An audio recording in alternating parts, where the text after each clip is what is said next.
Scenes.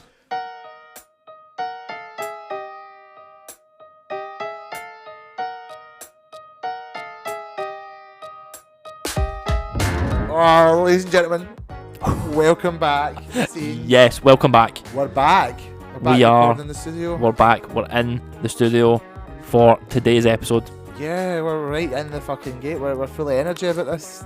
Oh shit, ladies and gentlemen. It's been a wee hot minute since we recorded. It has. We've done some things. We've also realised that not a lot of things have happened. It's true, yeah. Like, I'm glad that you guys would have been working through our bumper fucking 4-part 2024 recap. Oh yes. Which I've been advised by the lawyers to say will never happen again. Yes. We Hopefully 2025 does not have so much stuff for us to do. They sent me a letter like from the office to fucking Nelson Murdoch and Paige, like, you can't do that again. Yeah. Mm-hmm. And yeah, we were letting that happen and we were like, oh man, fuck it, nothing's going on. Like, what do we do? I'm sure things are coming out. I think the problem is, right, we're in this weird post-Oscar season where we're occasionally getting one or two wee things Right, yeah. that like we may have thought that we'd already seen. Flows just came into cinemas. For us. Yeah, for us, for the British. Maybe should have seen that. You know. Probably by the time we get the energy to get it, it'll be gone. 'Cause it gets Very like 2 true. days. Very true. Because we also watched like Anora at the start of the year, and that was True. in the UK for seemingly 2 days and then disappeared. Yeah. So nothing really has jumped us too much. Not really. A couple things we obviously wanted to see. We're going to talk about Captain America in this episode. Yeah, this episode is a Marvel one. Good news, guys. It's an MCU episode. We're back with the shtick, the schlock. The viewer numbers have just fell off. So we had to bring it It's went back from for 2 to you. 1.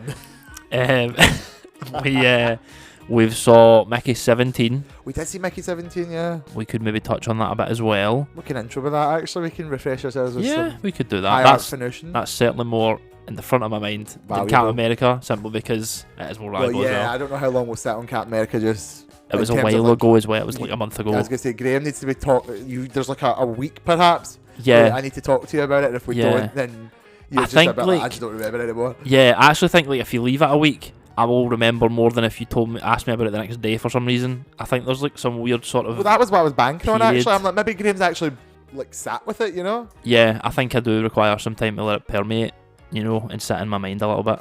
But I mean, that is really, yeah, I've not really been to the cinema for much else. I don't You've probably think seen one or me two either. disparate things.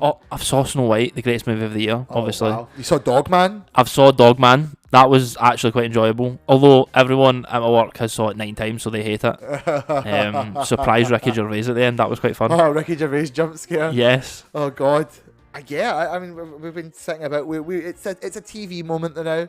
Daredevil's currently airing, and that's It important is, yes. for our lives. You will hear about Daredevil in the future. I had finished Penguin. I don't know if we'd spoke about that yet. We've spoken about it ourselves personally. Yes, I've done that. I'm currently finishing Squid Game. I think that's it though.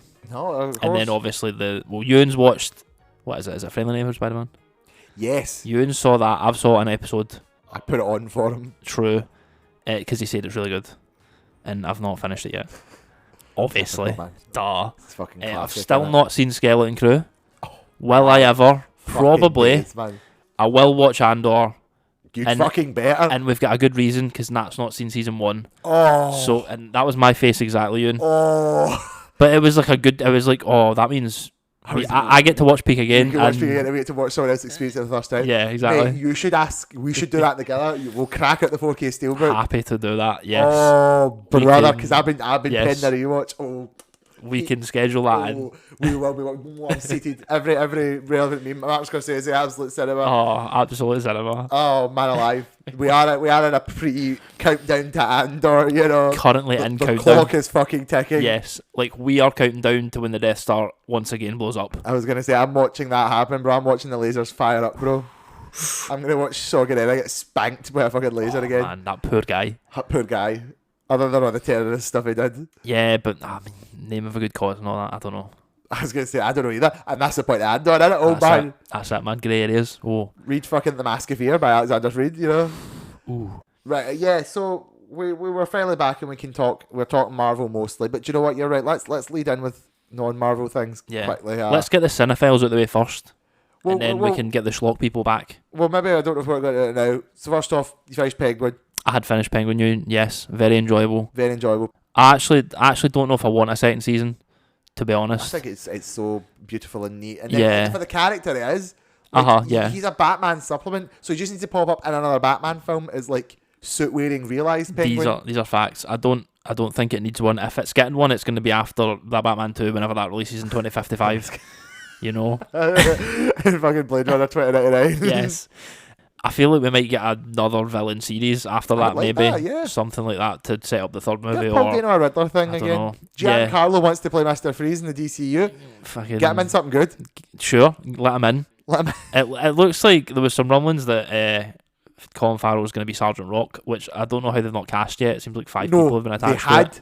They had Daniel Craig as it, and they Right. had to pull out for scheduling conflicts. So Colin Farrell seems to take his place. Damn. Okay, well, I seen he was attached. Don't know if he's signed on to do it. I guess I've not seen any confirmation if he's guaranteed. So, I mean, it wouldn't have been 9 hours of makeup, I don't think, at least, which is No, good so for him. Rock's just like a guy, you know. Aye, so I think he'd be alright. Be fine with I'd be that. happy with that, aye. Again, no that's... prosthetic penguin penis, I'm afraid. Oh, unfortunately. Sorry, guys. We need to just see how that shakes out in the DCU overall kind of scheme. I don't know how that's going to look, obviously, yet. But back to Penguin, yeah, great time. It's peak, it's goated. I won't spoil much here, don't know, because maybe some people haven't watched it yet, I guess. I think maybe we'll touch back on it maybe even at the fictional 2025 episode. Yes. Like I mentioned it last year. Mhm. It's very good. It's very Sopranos. It's very crimey. Yeah. It's very good, interesting characters with complex and understandable moral and social conundrums. Yeah. It's a fucking tour de force from Colin Farrell and Christine Milioti. We love him and we hate him. We love him and we hate him. You know. We really hate him. We really. I was gonna say We really he's do. a big fucking stinker. Yeah. There's also the guy. I feel bad. The guy who plays Vic as well. He's really good. Vic. Hey, You're Vic. gonna be deserve.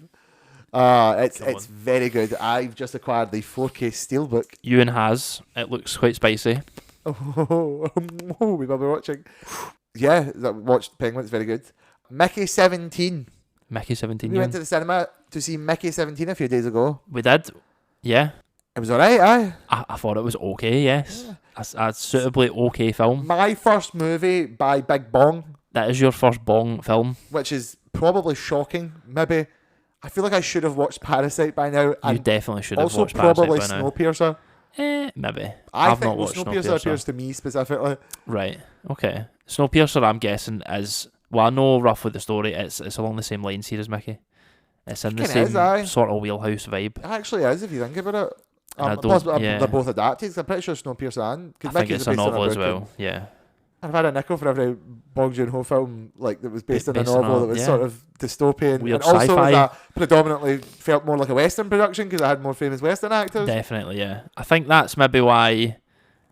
I don't know what it is. Like, I feel like foreign directors coming over and doing like a Western, quote, Western film, it seems to fall in this sort of like mediocre vibe for me for some reason. Like this one, I imagine, I mean, saying that right, I can only imagine, I can only remember this one right now on the spot, Mickey 17.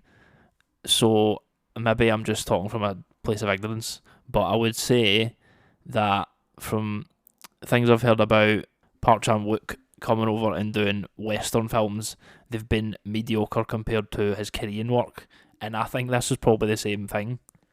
What's Park Chan-wook done Western wise? I can't remember what it is, but it was like a sort of romance, if I'm remembering correctly. Or like Wong Kar-wai, when he's come over and done Western work, I feel like it's not as, I don't know, it's not as well regarded or received as their native work, and it could be just because they're working in obviously like their native language over there, and they can kind of put their point across more to the actors, and they can understand the text a bit better maybe. Whereas this, they're probably working through a translator or broken English, or maybe the actors like speaking Korean or something, and they're working through that as well. So I don't know if something's maybe lost in translation, and that's maybe detracting slightly from the overall end product of the film. That's just the kind of read I get a little bit, but not to say that the movie was unenjoyable or that these movies are unenjoyable from foreign directors, because they're not. They're still quite good. I just didn't enjoy it as much as, say, Parasite. And I guess you don't enjoy many films as much as Parasite, because it's Parasite, obviously. Renowned, like, best film ever made. Yeah. Parasite, like. So maybe that's a bit harsh for me trying to judge it against, oh my god, one of the best movies ever, Parasite. I So there's a conundrum, yeah, because you have to wonder. I feel like there's an innate, like it has to be a gap, as you say there, but of like translation and that. Like there's just stuff there that has to be that way because it just is what it is. Yeah, like eventually you're gonna run into that. Like if I went to fucking Germany to make a movie, I'm gonna eventually hit a wall somewhere. Even if it's like, can you set the lighting up like this? It's not like something crazy like I need to describe to this German actor who doesn't understand English the deep, intense motives of his character in this scene. It's just, I need this light over here, but I can't describe that to this guy. Yeah, exactly. Like, could be something as small as that. I also wonder, there's obviously as an adaptation as well. Yeah. I feel like that's an extra level. We're translating the book. I'm guessing Bong's read the book in Korean, which is translated from the original whatever language it's in. Might be in Korean, I guess. And then they're translating that to film as well. I maybe we need to watch more of the examples to really get a bead on it, because Mickey's probably one of the only ones I've like really seen. And because then I'm also trying to figure out what actually is the good and the bad of the movie, and how, because as I'm saying, it will be a factor, but also what is making us actually feel like it's just mediocre. Because like Bong Joon-ho could obviously write and direct and all that, because Parasite is very good. It's true. Like, I need to watch like Memories of Murder and all that, but I've heard they're all very good as well. Like, So the movie was still good. 3 stars on Letterboxd. You gave it 3 stars. I gave it 3 stars. That's not a bad review. Rebecca gave it 5, which she loves it. She thinks it's a modern Paramount film, which I think there's like an angle. If you look at this film from the right angle, you'll probably see it really amazingly. Yeah. And it was really fun. Yeah. It was really great performances. Like Pattinson's putting in a fucking accent and a half. Pattinson's having a great time. He's having a great time twice. Mark Ruffalo's doing his best, like, obviously Trump, but still not enough like Trump to where you can be like, oh no, that's not Trump. Right. He's still Trump. Tony Collette always turns it out. Tony Collette, man, for me. chilling. Yeah, I mean, all of them. Stephen Yeun, Naomi Aki. It's just, I've seen very good performances. Yeah, great cast. I really like the whole design in the movie, the production design. Again, very similar to Snowpiercer. Now you've pointed that out to me. I'm like, that's very, like, maybe Bong just knew what he was doing with that, like, or maybe he just likes that. Like, I guess like there's certain areas of it where it's like high sci-fi that looks all like clean and like very presentable sort of thing. But obviously, like, we're on a ship that's like charting new planets, so it's like kind of grungy and run down, like the Snowpiercer train. But then the Snowpiercer train, there's the high class areas and the low class areas. Exactly. Maybe likes that. He must love that. Bong must love that class disparity. Parasite, Snowpiercer, and Mickey 17 all have got like... Mickey 17 does have some of that, yeah. Like class disparity. What was it that I actually didn't... I guess nothing really grabbed me. I think I struggled to find like a through line that I felt I really related to. Yeah. Okay. I read a thing after the movie. It was a Letterboxd review or maybe a Twitter post that was... So it was a mediation on like love in a lot of ways. Right. Like the whole thesis was the bit that like when he realizes that like Naomi Aki's character had like always been there, and it's the idea of like the joy of like being loved and someone who can love you like sharing like good healthy love, and like she loves every Mickey all the time, as in a person who can love you. In all of your aspects. In all of your aspects. They said something really profound. I think it was something like, from every perspective, even the one you can't ever have on yourself, or like it's something about like, oh no, sorry, she loves every facet of Mickey, even the ones that are completely unrecognisable to him. As in like the Mickey 18 who's completely foreign to him. But she loves him in the same way she loves other Mickeys, because she just loves Mickey as a concept. Which is, that's really nice. But then it's also just like a kind of a thing the movie says, like, oh man, love's cool. Right, yeah. And I wasn't really getting any main connective through line that sat with me, and I thought it was just really disjointed.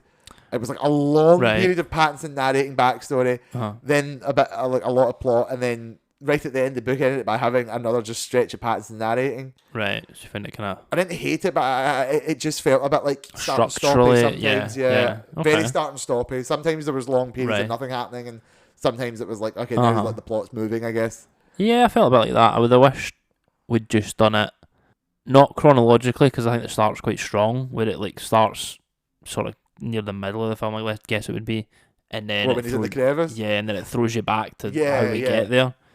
So I think maybe just putting all of the sort of narration at the front there, just after the crevice open, might have been a bit better, but there probably could have been a lot more just narrowed down as well. Like, you can have like a more, like a lot of the backstory stuff. I don't know if we need to see as much of that. Could have just had that as dialogue. Yeah, like this is like his base narration, and then we're into it. Because I think thinking that if you put all the narration at the front, then the back half might just feel too long. Because you have nothing to break up in that way. But then, to be fair, I say like he comes back narrates at the exact end anyway. So I don't really know if it's the back narration does do anything for the pacing. I don't know. I felt like it was very jumpy and start and stop it. I think it's because it kept flitting between like what was the current events going on. Like we get the Mickey 18 and it's like it's a big deal, there's a double, and then they stop everything to then do this dinner scene, and it's like, okay, now we're about like the Mark Ruffalo political stuff. And he's trying to get back to it, but they're really front ending you all that shit. Right. And then that scene's done. It's like, okay, now we have to go back and deal with the other Mickey. Right, with the duplicate, So stuff like that. I felt there was maybe a couple of instances of that. So we mixed priorities here, like pretty much like again, maybe not starting and stopping. It's just stopping one thing, then starting another, and then starting, constantly turning the engine on different things, and then eventually just letting them all ride.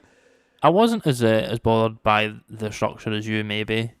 I same kind of thing. I just don't know. I couldn't get into it as much. Maybe I felt like there was nothing deeply relatable or connecting to it. Yeah, I think there's a specific kind of sci-fi I really enjoy, and this just sort of missed me. I don't know what it is. I think also, it's a satire, but there's certain elements where I just was like, everyone's just really mean.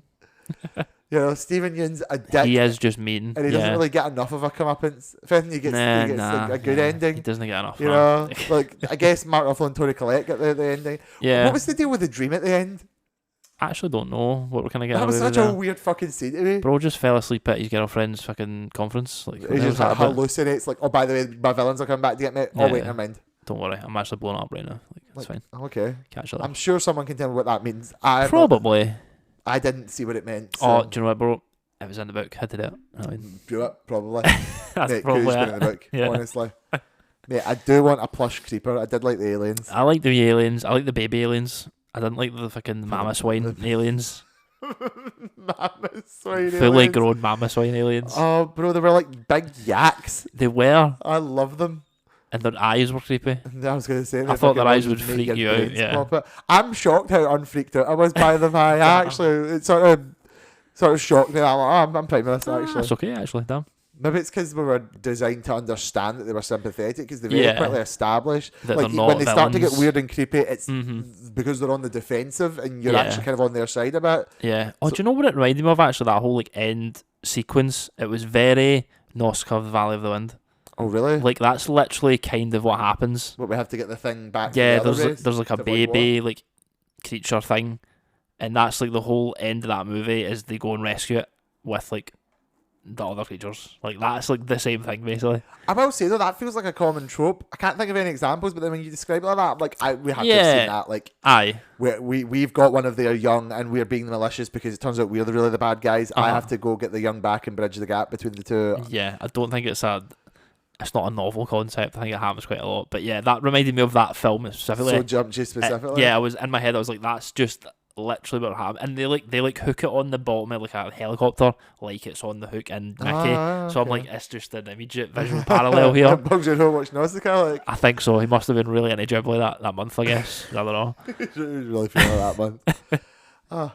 I don't even really think I have anything to say. Like, I guess we're talking about being cinephiles, but I feel like I'm going to be nicer about the other movie we're talking about today. Maybe. I mean, people, obviously Twitter's like, oh my god, I can't believe you let this fail. I think it's okay. I don't think it deserves being like $1 billion movie. I was going to say, yeah. Like, I think it's just fine. I think that this one get fucked through. I don't know. They don't have like a bunch of delays. Like, it get randomly shifted. I think it's definitely been delayed at least once. I remember that.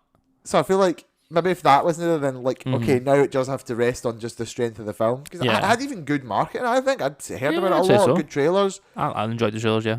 I don't think it's doing bad. Is it failing? Is it flopping? I don't know if it's flopping. I mean, I think they greenlit it, or they contacted Bong to do it, like, obviously after the success of Parasite. So they were just throwing bro money. Right, so it's probably not made the budget back because they just paid them. Probably were doing silly money, yeah. Exactly.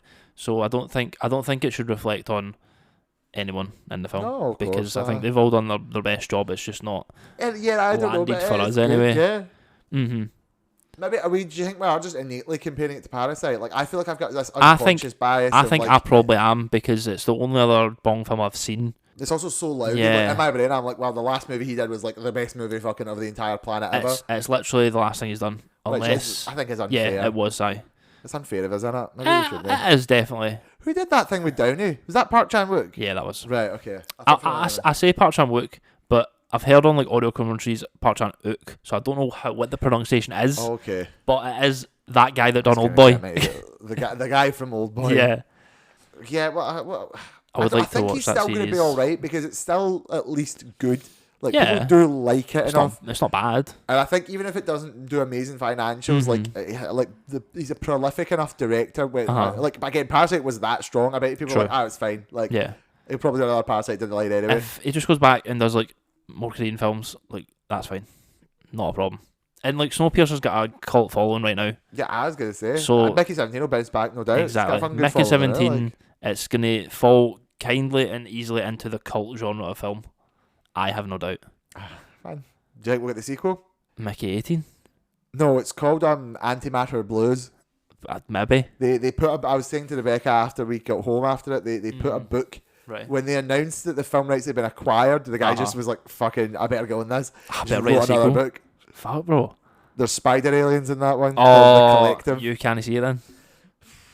Called The Collective? Yeah. Like fucking Mass Effect or something? Like with the Reapers. Arachne or whatever it is? The Arachne. Yeah. Mate, they might be. I read a wiki synopsis and it just said a bunch of spider-like, or like, I think they say like starting as spider, so I don't know if they stop being spiders. Man, we're evolving.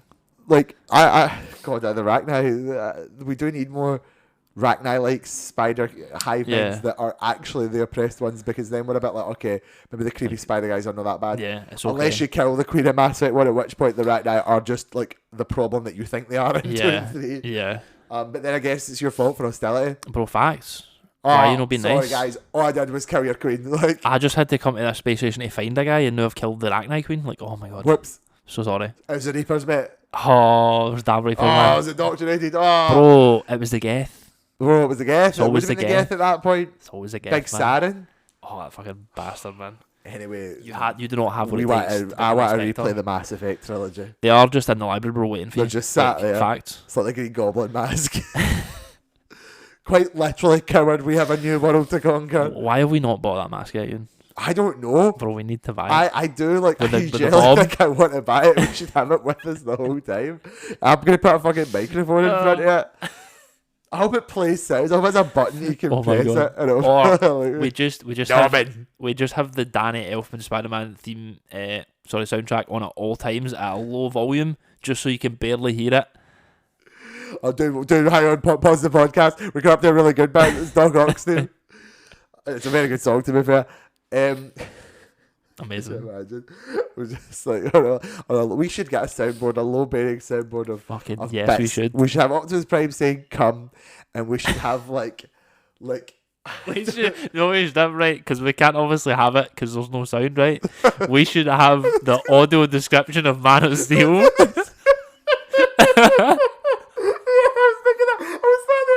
The next thing I was going to say was like, how do we get a sound of the bit where he packet puts his hand up? Bro, me and you, that's it. It's like prolonged. It's like a minute long soundbite of like Paquette raises his hand. He's looking at Superman in the eyes as if to say, "No, son, do not do it." It's like a text to speech voice. The tornado takes him. The tornado takes him. I wish the tornado would take me. And then obviously like fucking like Martha, why did you say that name? Yes. And we just keep rotating between those two. Why did you say that name? Martha. Why did you say that name? Oh my god. Rebecca can't let us get one of those little audio things because we would just ruin it. Yeah, we would just ruin it. Might be the end of us. I'm just shopping. I'm just going to put random shit up. Becca, can we put Skunky Gungas on this? Oh my god. Oh, fucking Skunky Gungas. Jesus. Right. So now we're on to the main event.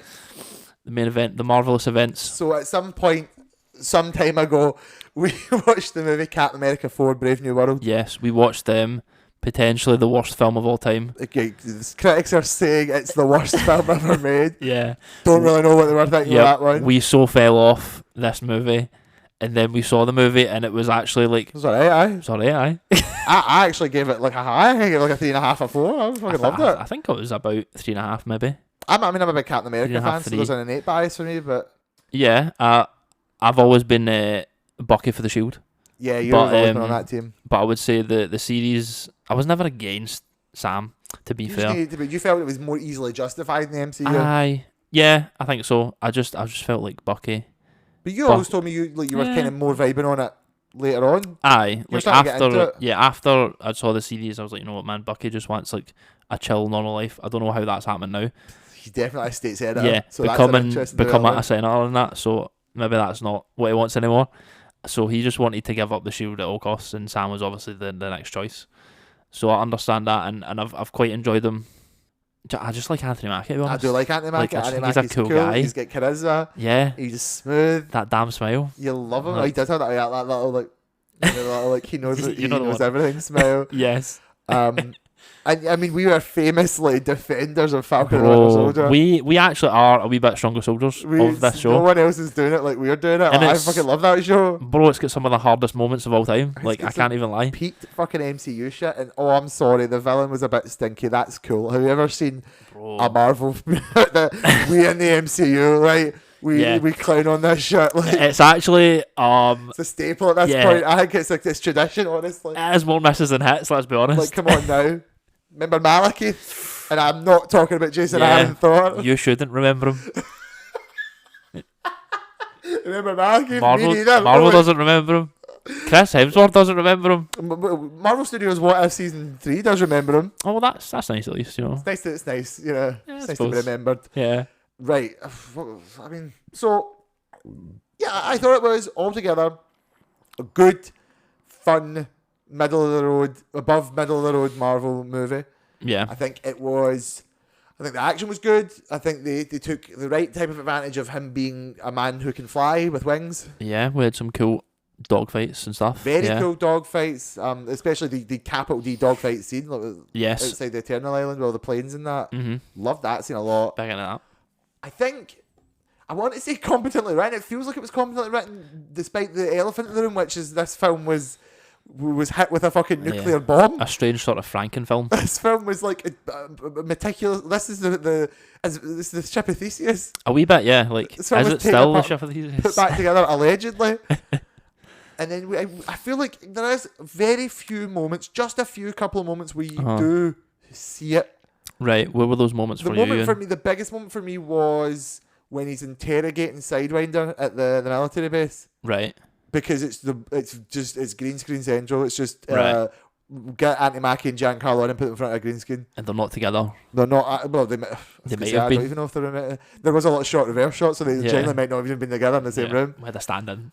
But then it wasn't like in a bad way. It wasn't like you can literally see it bleeding. Right. Where the parts have been stitched back on. I do think one of the biggest issues that not enough people are talking about, I think, in the that little review period where everyone's getting reviews, like, it's piss shit awful, and it turned out to be wrong. But then the response that I've seen from people that I do fundamentally agree with is that this was actually really badly ruined by the trailers, because the movie treats the Red Hulk thing. The movie. The movie doesn't want that to be known. Literally, I thought because we obviously know because like Thaddeus Thunderbolt Ross is in this film. That's true. That means it has to go one or two ways. That's true. He's either dying or he's becoming the Red Hulk, and it was the latter. I was going to say they made it very obvious. Yeah, I think the trailers. I thought it would have happened a lot sooner in the film.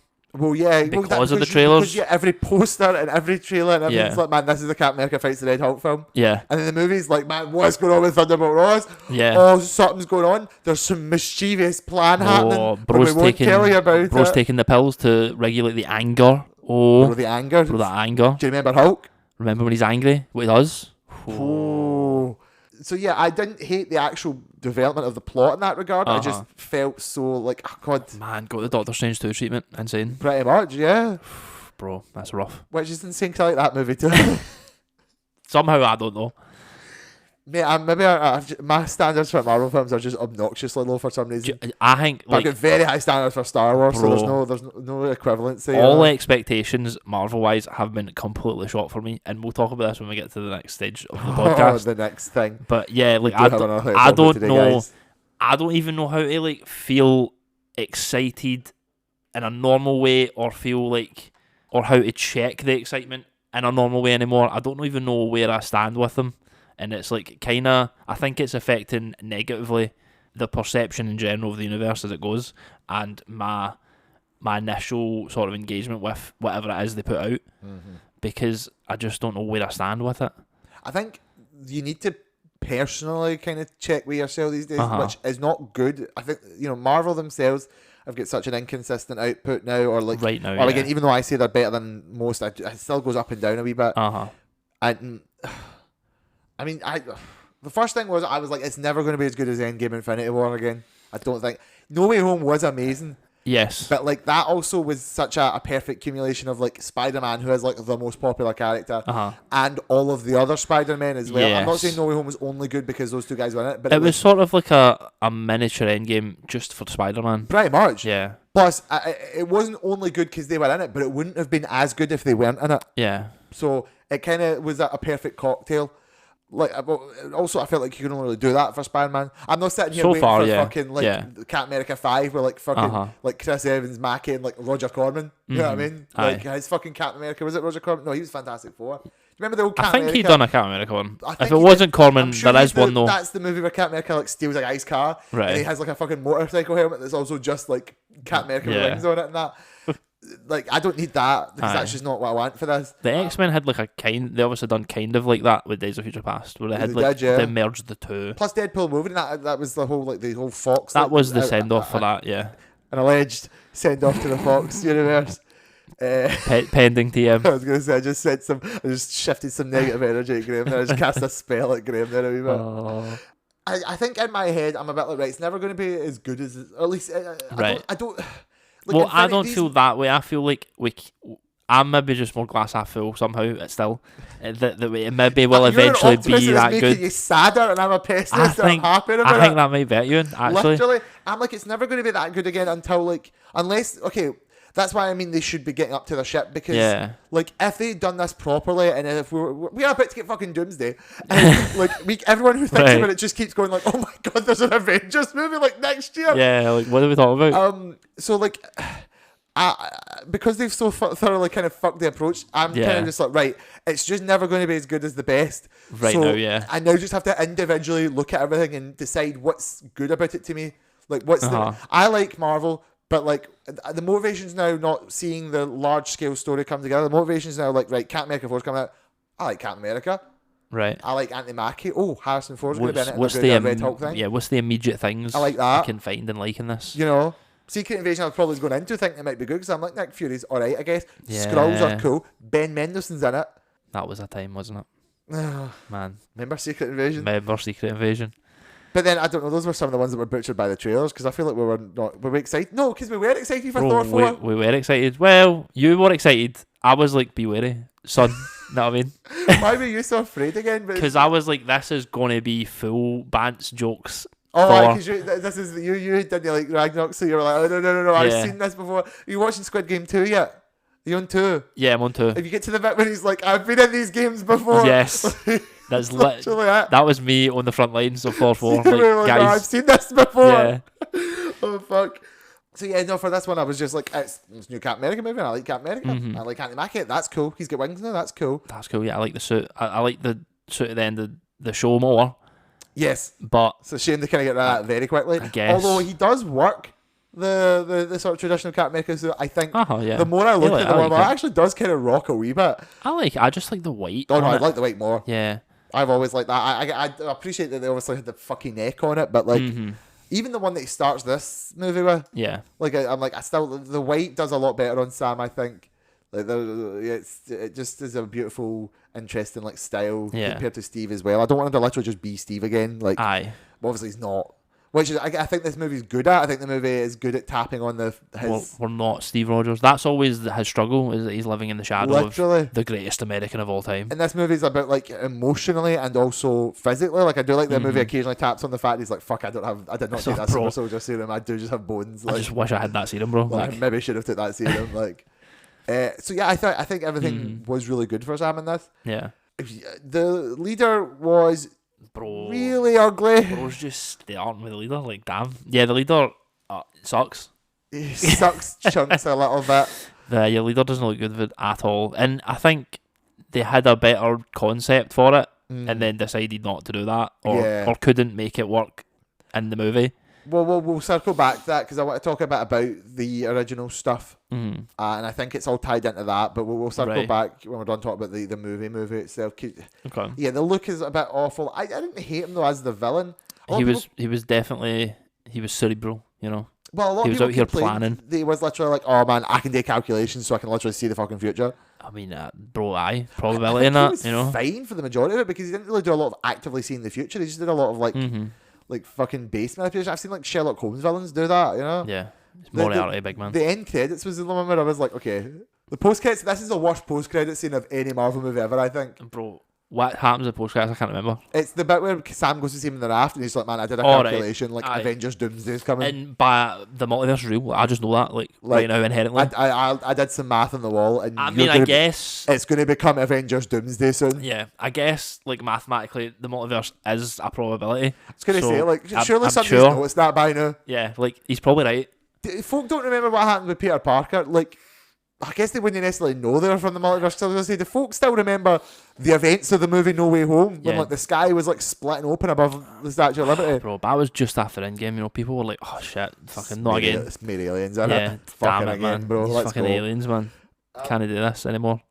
I'm struggling to think. I am really okay. I don't want to talk about it too much because it might just add a political angle.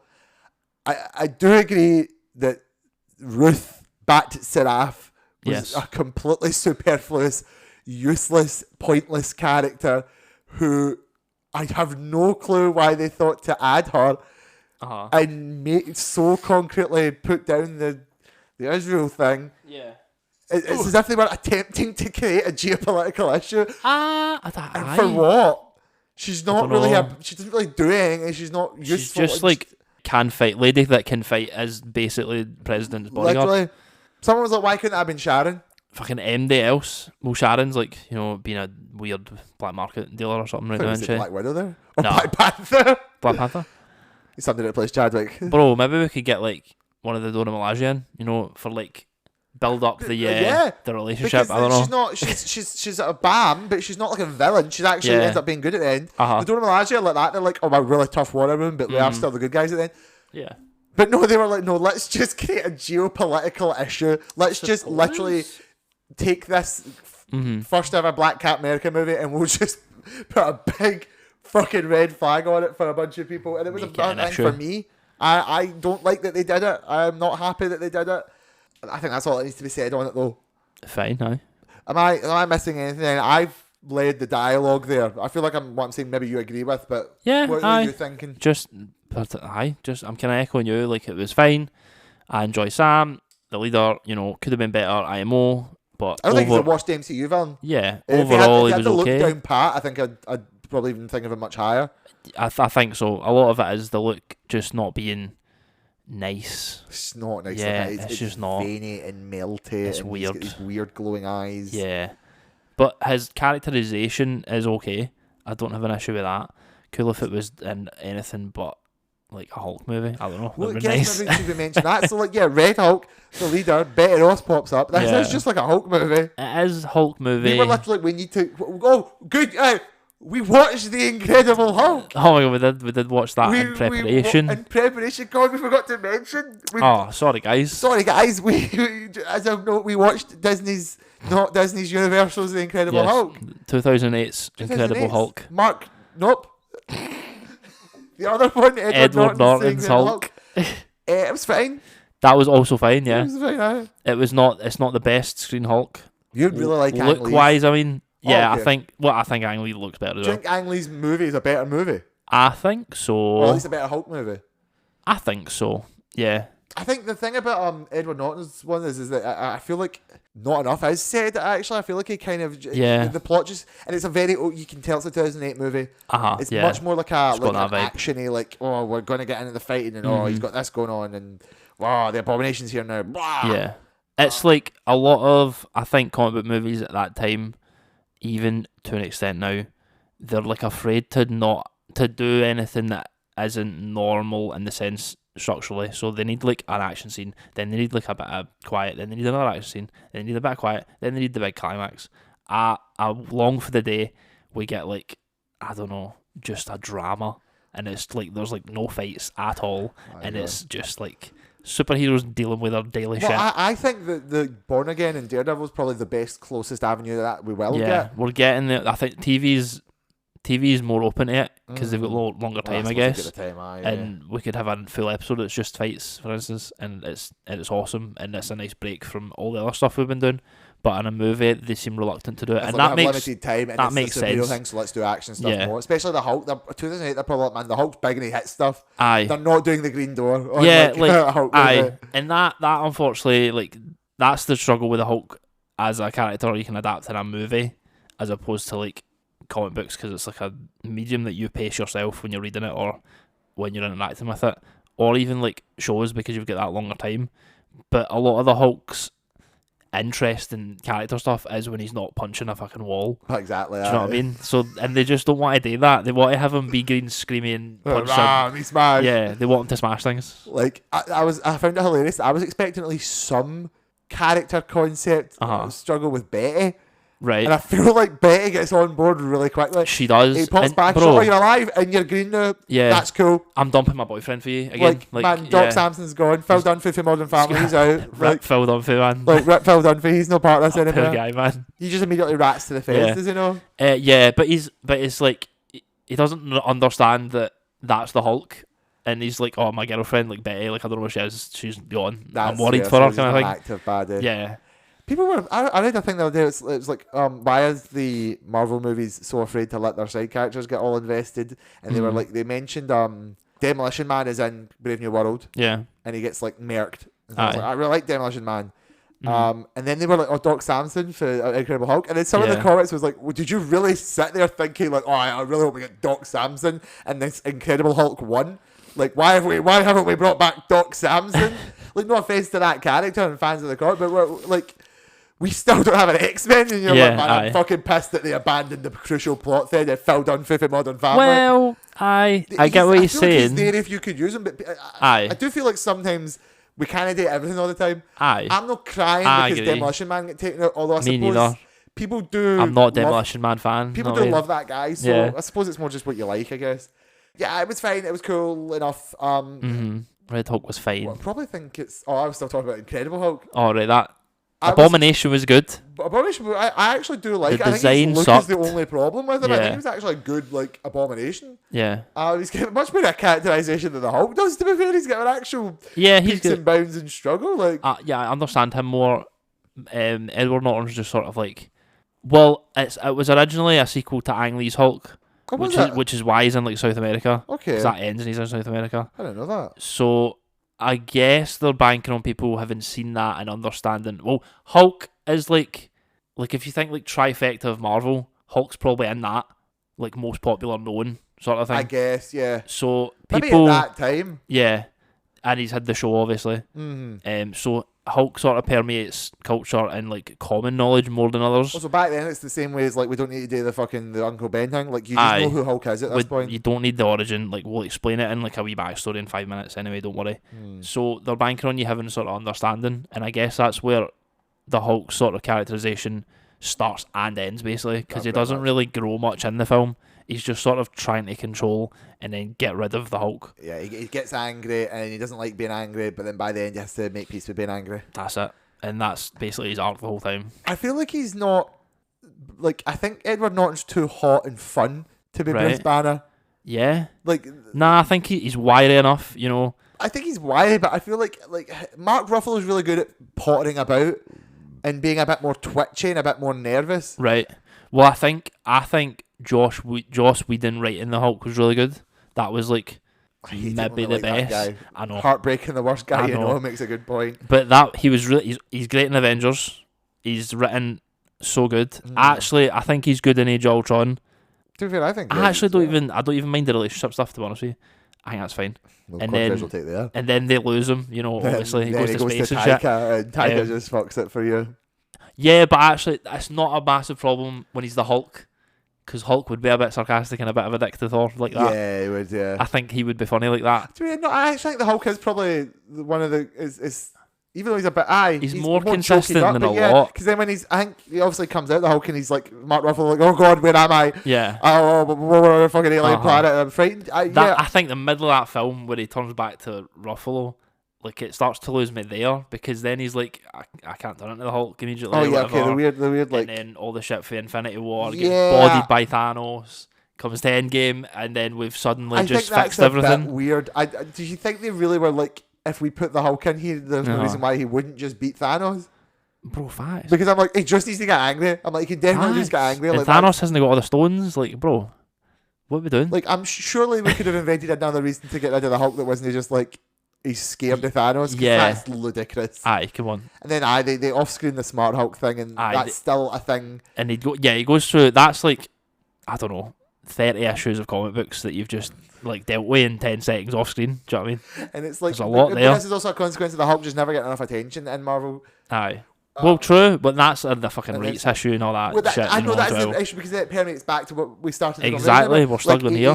He's barely shown in, then he gets Smart Hulk in Endgame, and like I think he was fine being that in Endgame. And I'm not saying he should have just somehow reverted, but to then come in at his shell, because like, oh, he's still like weird Smart Hulk, aye. And then we never touch him again, and then we get to what is ostensibly the Hulk's next movie. Basically, yes. Like, I'm not saying. I mean, why couldn't he have shown up?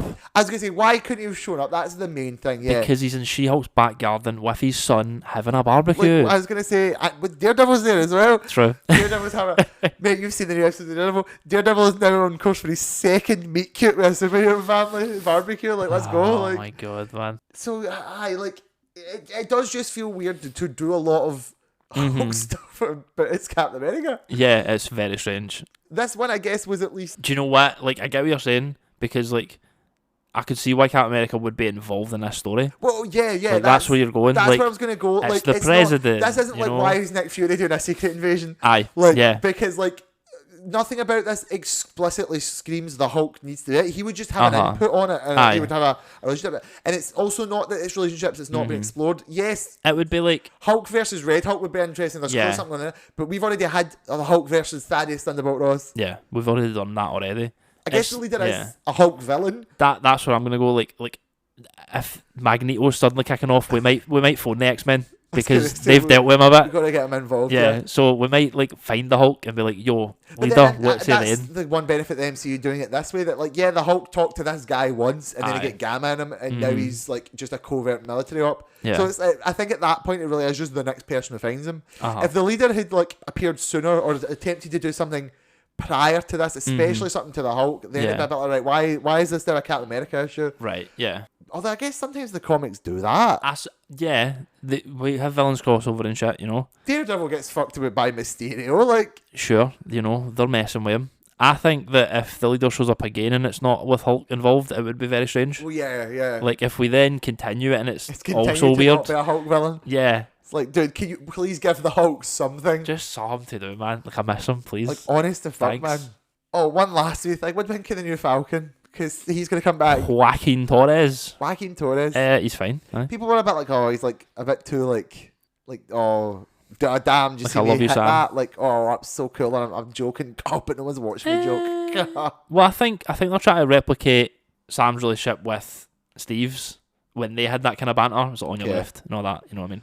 I like that. And they had that sort of jokey buddy cop relationship, and I think they're just trying to do that. I think maybe it's a bit more overt. Because I think that's just how the actors are playing it. And also Sam's fun because we've seen him go from that to now trying to having to be the bit more of the like, oh, I'm now the leader. I'm the one who has to be the leader and the fucking the energy. So I think that it's like interesting, and I do like Wickham.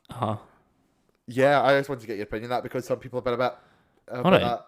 I don't know what he's got to do. Like, I don't know how much how much road the character's got, to be honest with you, and I don't know how. That is true. He doesn't really have a character. Yeah, I don't know how point. deep we can go. He's just the new Falcon at this point. Yeah. So we'll have to kind of watch with bated breath on that. I guess he'll just pad the background scenes. Yeah, I'm not against, like, this is where, because eventually we're going to get to that point where, like, because the movies are getting made faster than the comics are coming out, and the comics, obviously, the source material for less. So I'm not against the movies taking some liberties and changing or expanding on characters more than what they've got in the comics. And we can see that with Daredevil that's happening right now, for instance. Yeah. I'm not against that happening. So if Joaquin Torres turns up to be like based as fuck and Doomsday, well, either that or they take just what his thing in the comics is, which is that he's fucking get surgical Falcon enhancements and he can like fucking psychically talk to birds and shit like that. Bring it in, why not? Come on. Why though? We've got to get the furry community on lock for Marvel. We've got to get the untapped market in. Zootropolis 2 is coming out, or whatever it is. Zootropolis 2 is coming out. Zootopia 2 in American. There you go. That's it. Zootopia. Regions. We need to get it in, man. Come on. Let's get the tie in. That's it. Melge. So the last thing I was going to talk about then before we moved on was the whole thing of the movie getting butchered and that. Right, this movie has been in so much development. We've joked about it constantly. It has been a running joke. This movie was never going to come out. It's not real. It's not going to be good when it does come out. And we've still got one of them left. What is that? The next thing we're going to talk about? No, it's Blade. It's Blade. Oh no, well, Blade just is not coming out. Yeah, well, no. That's getting cancelled. the problem is, right, this movie was always going to come out. It's just we weren't sure what movie we were going to see. Yeah. We're not seeing a movie with Blade in it. Like, they've not rolled a camera yet. The pen. Every time they get a writer to put pen to paper, they shoot them in the back of the head and then chuck it on a fire. Yeah. Like that movie's not coming out. Occasionally on Twitter, you will see like one of those 4-picture tweets, and it's like Mahershala Ali, Kit Harington, fucking Harry Styles, Hercules. It's like we're never seeing these guys again. We're never seeing these guys again. I actually saw someone that was like, "Who do you think out of the 4 is the most likely to come back?" Fucking Hercules, probably.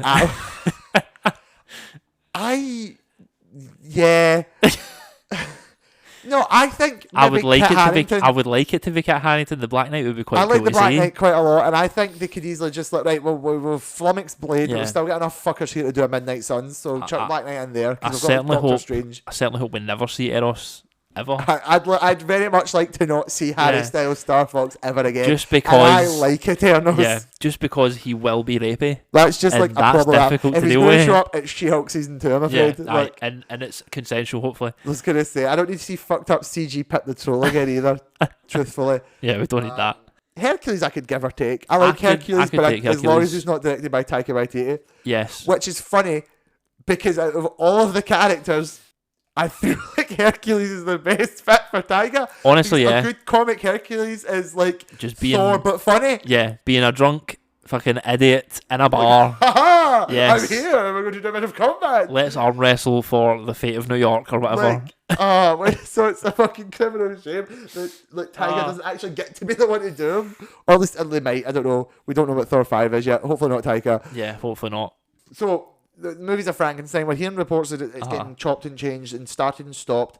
I don't think it did as many reshoots as we think it did, but just so many things were getting dropped and then edited on the fly. And then it turns out, like, someone did a review of, like, all the stuff. Now that the movie's out, here's everything that, like... From A to B. Like, A to B, what we know was going to be in it, what we can tell, what was leaked, all that. And a lot of people are coming to the consensus that, oh my god, I think we actually did get the best version of this movie we could have got. I think so, because it's coherent, it's generally enjoyable. Yeah. Like, I think we won. I saw some people somehow. I like and trust a lot. They're talking about the movie as if it was an incoherent, garbled nightmare mess for hell, and I'm like, I just don't agree. Yeah, I don't see it. I don't know what you're fucking talking about. Yeah, it's not the best of the best MCU, but it's also not the worst of the worst. Like, yeah, there's much worse. There's much worse. Yeah. Like, come on now. I will say it's probably my least favourite Captain America movie, but then Civil War and Winter Soldier are fucking S tier, and then Captain America 1 is really, really good, especially in comparison to like those like I can sit compared to like Edward Norton's the Hulk. Yeah, aye. Like better than that initial bunch. I'd say it's probably comparable in quality with the first Captain America, but then the first Captain America's got strengths and its simplicity because that is just the base origin story, like the good kid getting the powers, like showing that he deserves it, being a fucking hero. Yeah, it's also just guy fighting Nazis. We just made movies like that in this Come day on. and age. Sorry Let's to say. So yeah, a lot of the things that get changed. Essentially, it seems this movie was going to be a lot sillier, or a lot more like the tone wasn't going to be as serious. And like the leader thing was the leader. The serious tone helps though. I think because it's like espionage, political thriller. I think it gives it a bit more character. Yeah. Like the leader thing is the leader. Like I think originally all the Funko Pops and the merchandise and everything show that he was going to be like just really big long forehead man. Right. Yeah. According to the guy. Can't remember his name. I can't remember his name. That's annoying me because I can feel it in my head. I could never remember his name. Ballad of Buster Scruggs. Is he the Ballad of Buster Scruggs? Yeah. He said that they actually did film like every scene with him in it twice. Oh man, because they done the big long forehead one. Because they were trying to do the big long forehead. I don't know if it's prosthetics or anything, but they were like, no, we need to do it without with like, the weird fucking face. Please let it be prosthetic. I was gonna say I need to see the background image of that. So that's the thing is, yeah, even though the new looks horrible, the original look would have been cool, but categorically it's just a sillier look. Yeah, if we can make it work, I can fucking make my peace with it, I suppose. I guess it sucks, I but think okay. No matter what, it still could have worked. Maybe I think Absolutely. it's unfair to completely ice it completely. And Bro, it with I've seen Coneheads. You know, it looks weird, but it works.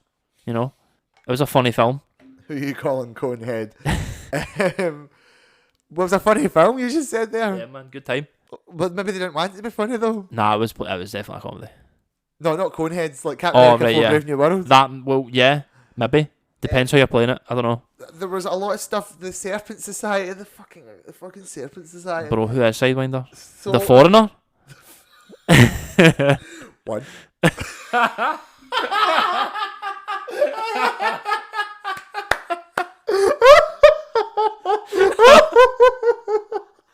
Bro, get that on the soundboard right now.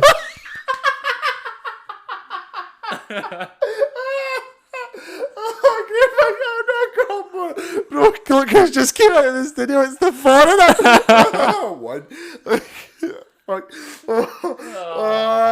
Fuck. I need to get away. Where's my 4K Steelbook and Craven, actually? Do you know what? Fucking Thanos, perhaps I treated you too harshly. I think back on that movie with a bit fondness in my eyes and love in my heart. Me too. You know what? It went on a high. I was literally in my work yesterday, and one of my pals made like I fucking look at noise, and I was like, man, do you know the movie Craven the Hunter? The bit with the rhino, and I was like, man, he's fucking tracksuit chav right hand man shows up and goes, we didn't get Craven or whatever, and then the rhino's like, literally. Oh man. Deep cut, man. Fuck. I've lost my composure completely. Sorry. No, because it's amazing because I need to think about the Foreigner more often. It's like, man, see when you think the Hope's dead for superhero movies, is he showing up in Doomsday? Bro, fucking better. Do you know what? See, Doom is sat there, right, with the Battlelord. He's like, bro, I've got it, bro, I've fucked you all. Fucking Captain America, Iron Man, you done fucked. And he just hear off saying, one. You're like, oh my god, it's the fucking Foreigner. Oh my god, that would be so good. God. Instant 10 out of 10, man. Absolute cinema. Oh, fuck. Oh my god, yes. I mean, the Serpent Society literally are like the Foreigner though, because who even are these guys? Bro, I don't fucking know, man. Every 2 weeks we would get an update, and it's like, man, they've just rotated the cast of characters in the movie. Remember when they announced Civil War as a Serpent Society movie? Yes. And it was like a fake joke leak. And that would have been cool. I mean, I think the idea of Captain America versus the Serpent Society isn't bad. I don't really Do they know. kind of do it in Winter Soldier with the secret Hydra agents? Is that basically what the Serpent Society is? Or is that a separate thing? I thought the Serpent Society kind of were what they were portrayed as in the movie. Right. As in a sort of a collection of mercenaries and just a villainous cabal. Yeah. Sort of 10 Rings Light, something like that. Kind of, yeah. I don't even know how secret of a society they are. I think that the focus of the Serpent Society is the actual members. I don't know in the comics if they're how they are in the actual Brave New World, where it's a sort of a group. And it's okay, I am the leader, Sidewinder. Yeah. And I'm pretty sure the big guy who fights in the church was actually credited as I think Rattlesnake. Right, or so one he's of the other guys. One of the serpents. One of the serpents. Because it's literally just I am the Serpent Society. I'm Sidewinder, the king of the serpents, even though I thing in the comics, they're led by King Cobra. Yeah, and Giancarlo Giancarlo was like, I was just supposed to be King Cobra, but they just made me Sidewinder. Man. And I'm like, another strange choice. pick a fucking steak. Like, I don't get it. Like, another baffling choice. Yeah, there's a lot of baffling decisions made. Maybe again, but then maybe it's all in service of silliness. Mm-hmm. Well, yes. Like, okay, so like in the first draft of this, you've got 5 Serpent Society members. Mm-hmm. There's that fucking wrestler and like Rosa Salazar with a bright pink wig. Right. And it's like fucking Diamondback, fucking Viper. But not that Diamondback. But not that Diamondback. Mariah Stokes. Yeah. Even that's not him. That's I know. see, just the Luke Cage thing. You need to understand, my brain just like fucking connects the neurons. You say not that Diamondback and go, oh, the villain Luke Cage season 1, yeah. which is followed by Luke Cage season 2, which is get Bushmaster in it. Mariah Stokes. Love it so much.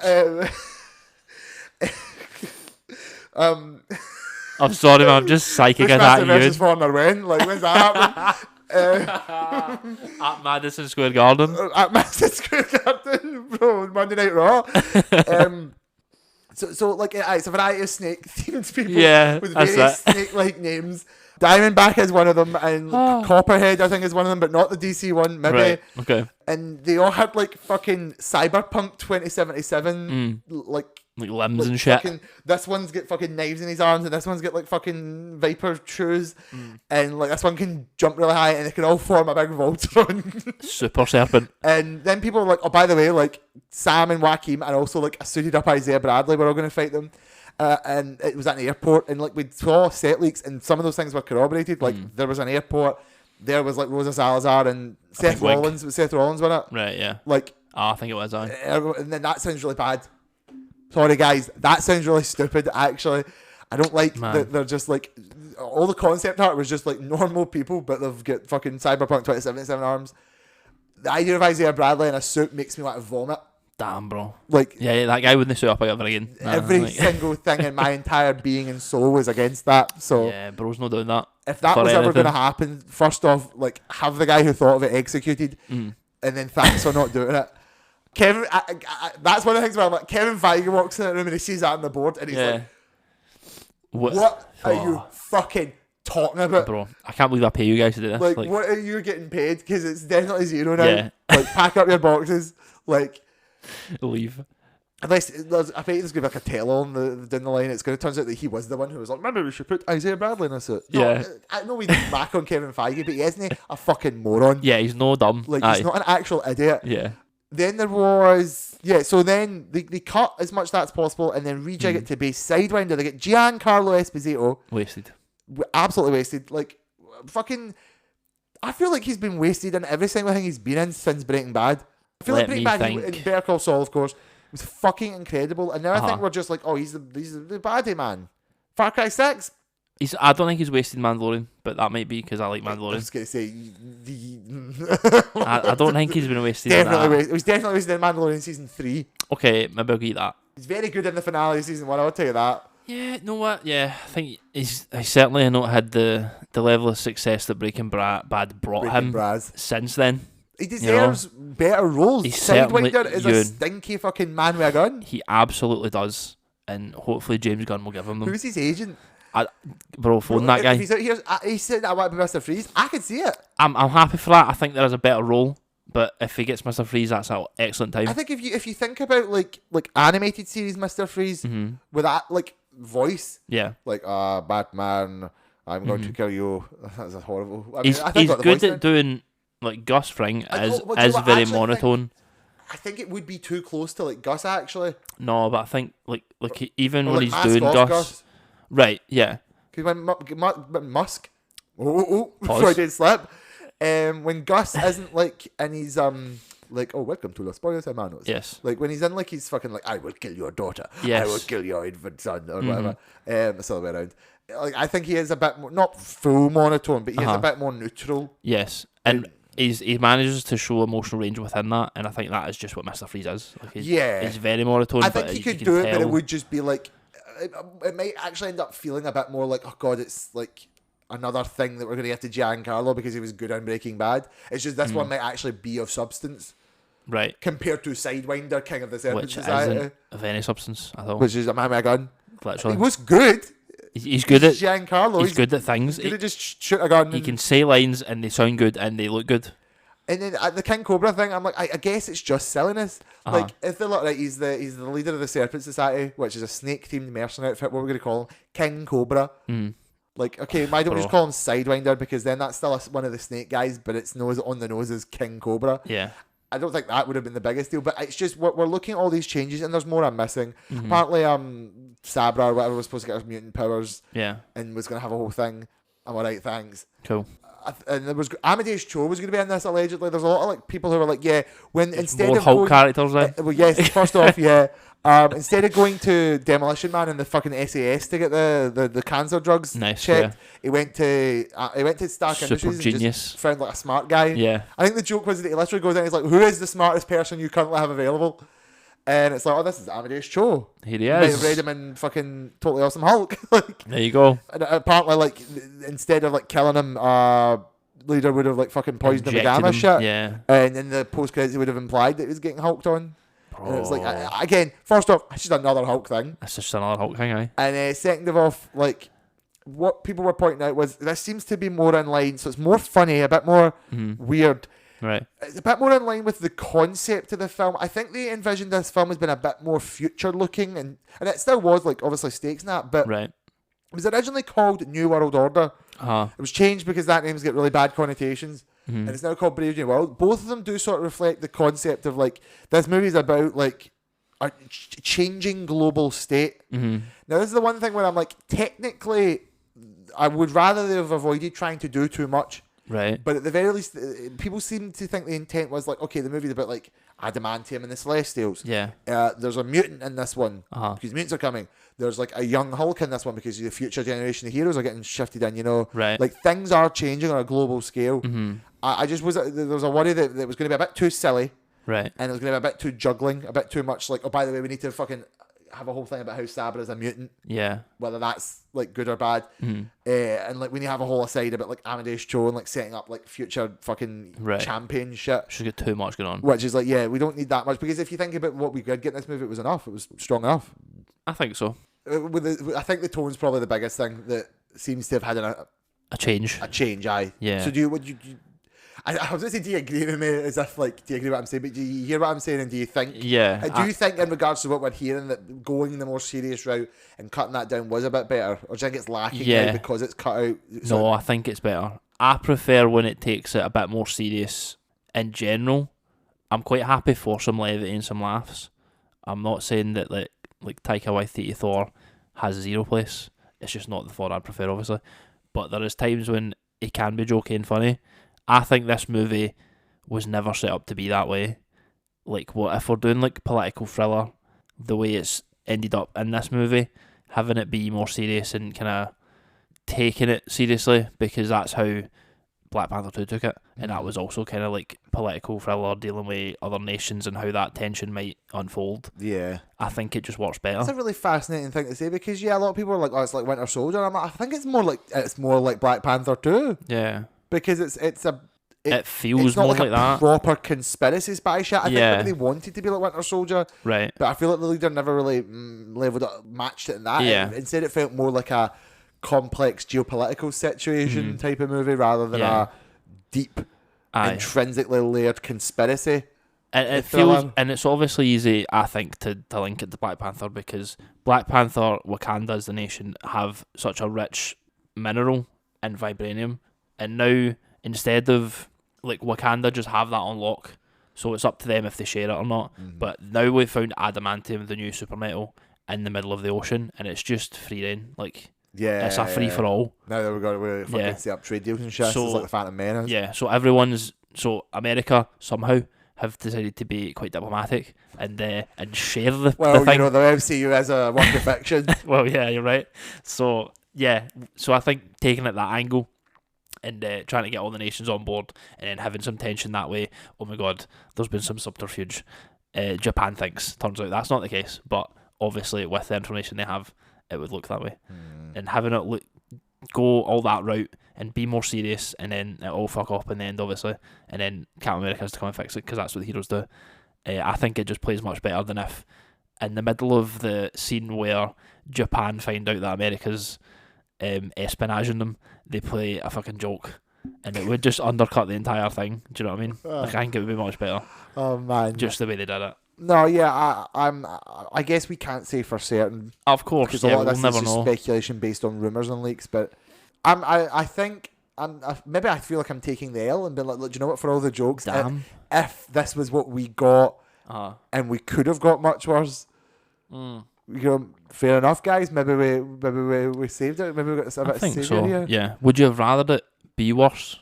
Do you think that would have been better for I us? wish it was worse. Yeah. No, like, I feel like we, if it, the fact that we were so ready for it, and then we came out for it was at least alright. It's like, man, that's not cathartic. I think it's like a win, aye. But then because we were so harsh on it, could it have ever been as bad as we thought? Maybe it is bad, and we are so happy about it because we were so ready for it to be a mutant monster. Maybe you could be onto something there, Ian. Maybe, because maybe everyone that actually doesn't like it was not as harsh as we were originally going in. Yeah, that could be it. That's possible. We'll never know. I'm so happy we can all shut the fuck up about the Celestial now. You know what? Yeah, I'm fine with that. And you continued to say that, bro. It's actually been like 2 movies since that happened. So like, shut up, right? Like, what are you talking about? So it wasn't actually that long we were dealing with it, but I just like to say it because it felt funny. I think I was being out the dick in that situation as well. I guess. I think because people, it was one of the ones that people online were so desperately talking about. Aye. Every time something happened. Why have we not heard about Star Fox and Pit Literal yet? Literally, yeah. And I'm like, bro, other things are happening. Like, I guess my only thought was just that, like, people were always like, why haven't they answered this question? I'm like, why would they?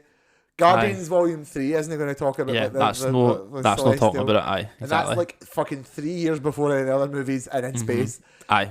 So, I think that, I think I was maybe a bit too unfairly harsh about people who were criticising it. But right. At the same time, I am also like happy that it's been resolved. Yeah, me too. I would like them to resolve the post-credits of Shang-Chi and try and understand what they're going for with the bands and the rings and that.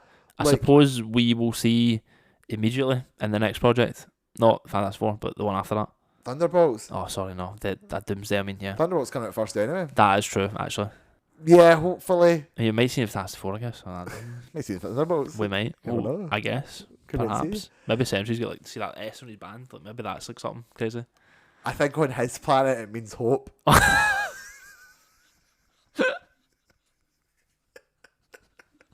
That's so fucked.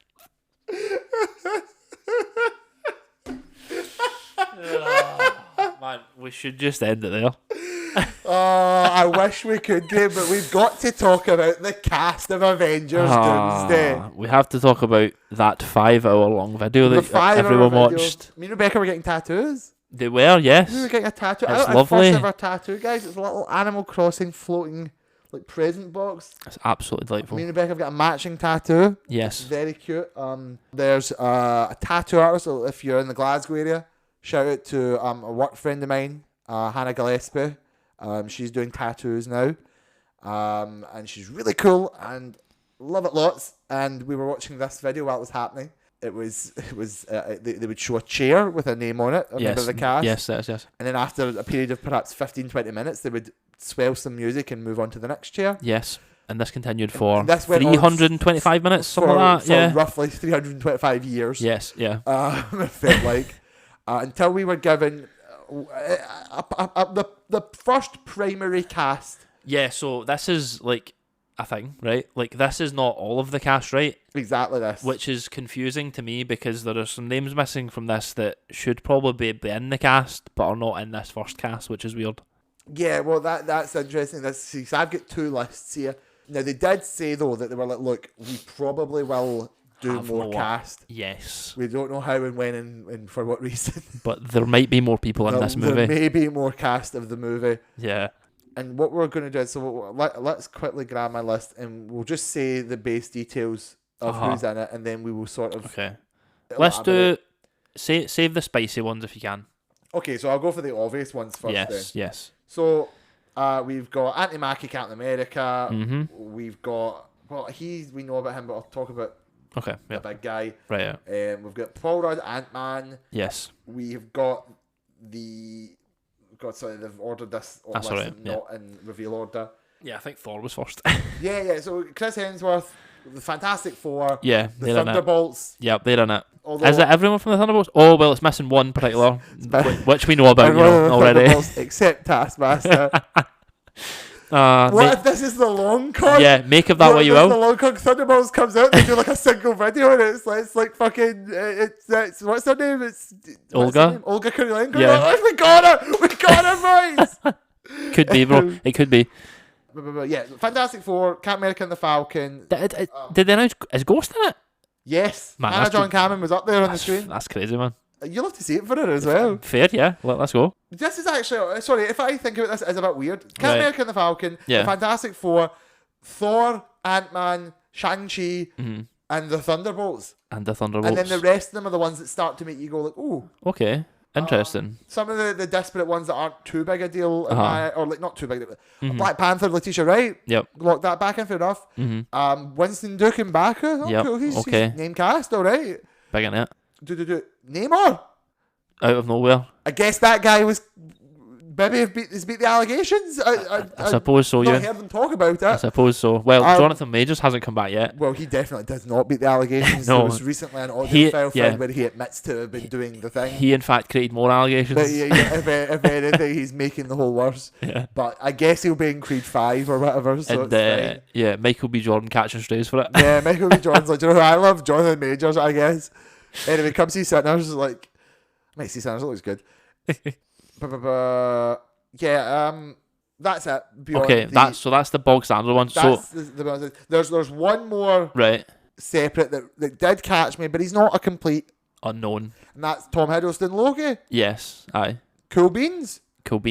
That'll be weird and fun how that works. I said this on Twitter. Loki season 2 is the perfect end, but he conceivably kind of would make sense to be relevant to a story about the multiverse kind of falling apart. That makes total sense. I just hope it doesn't. I don't really need any lore story from it. I just need him to be relevant. But I feel like his actual personal story is complete. It'd be nice to see him interact with Thor and they get like a nice moment together. Right. Yeah. So that's the regulars. Yes. So do you want to talk about like some missions for now? Yeah, let's talk about missions. Right, so like the obvious one to me, Dakota Johnson is Madam Web. Obviously, her web connects us all. Well, they say she's not joined the cast, but her web does connect us all. So potential could be there. The Discussing Films tweet did that. They literally listed so many right at the bottom there. I'm like screaming down. I'm like, oh, Dakota Johnson's Madam Web. There was I retweeted as well. Someone did it was Darth Vader for the episode 3. He's like, where is Madam Web? Is she safe? Is she alright? Tell me. Oh my god. Yeah, I mean, we're missing. I think the biggest one is Doctor Strange. Because, yes, he famously said he was going to be in the movie. Yes, and also. But did he not say he wasn't? And then he was told to say he was? Yeah, and then he said, I may or may not be in the movie. So something like that. So he's definitely in it. I think so, because the last time we spoke to him, he was literally going to see an incursion with his eyes and his third eye. Yeah. With his wife Clea. So surely he's got to be in it somewhere, right? He's got to pop up. I'm looking at the list quickly to see the ones that I'm like, they really should be in it. Yeah, obviously Spider-Man, because you know his movie's going to be a multiverse movie at this point. It just has to be you, and it's the only thing that makes sense at this point. None of us want it, but you know it's gonna happen. But he probably will be in the movie because he has like the most bankable character. Yeah, which does not make financial sense. Yeah, exactly. Scarlet Witch as well. She's just blinking in her probably existence. Coming back. Definitely has to be coming Star-Lord will return, but Star-Lord allegedly will return. Maybe not. The sort of Captain Marvel triumvirate. Yes, surely at least Carol's in. At least Carol and Monica. Definitely Monica. Well, definitely, Monica has to show up now. Actually, so it's shocking they didn't mention her. Actually, if you think about it, that seems like an easy mention. Yes. Maybe if they mention her, they would feel obligated to mention Brie. Right. It'd be really weird if they're like only her, not Carol, and then maybe there's just a reason why they can't mention her yet. Right. I guess maybe unless she really just isn't in it, which would be bizarre because it's very strange. Yes. Like she's like top seed, and also like that, and Monica has to be in it. Well, yes, and she's like in charge of like space, I suppose. Like when Shang-Chi's happening and they're like talking to Bruce and they're talking to like Okoye. I think it's Okoye. Yeah, I think she's in Shang-Chi she's not there. It's just Carol and Bruce. I know, but like she's one of the council. Yeah, she's part of the council. Like in Endgame, she's in that call. Like Yeah. Yeah, so she's probably involved there somewhere. So space shit's happening, she's involved, I think. She has to get involved. Yeah. Like, incursions, like space shit. She's probably out looking for Monica, after the Marvels, let's be honest. They keep just finding a way to make Carol busy, so that she's like justifiably can't show up in another movie, because she is just that strong. Yeah. Speaking of people who are that strong, the Hulk. The Hulk, yeah. Famously, the Hulk does not show up in these properties. Of course. She-Hulk, probably She-Hulk not. also not. Bro, I really want to see Tatiana Maslany on those seats. Well. Bro, the concept art. Benedict Wong. Mate, did you hear them be like, they're all fake? That's fine with me. Wongers, yeah, Wong Hive. Also, speaking of powerful beings, June, No, I'm talking about Secret Invasion. Oh. What's her name?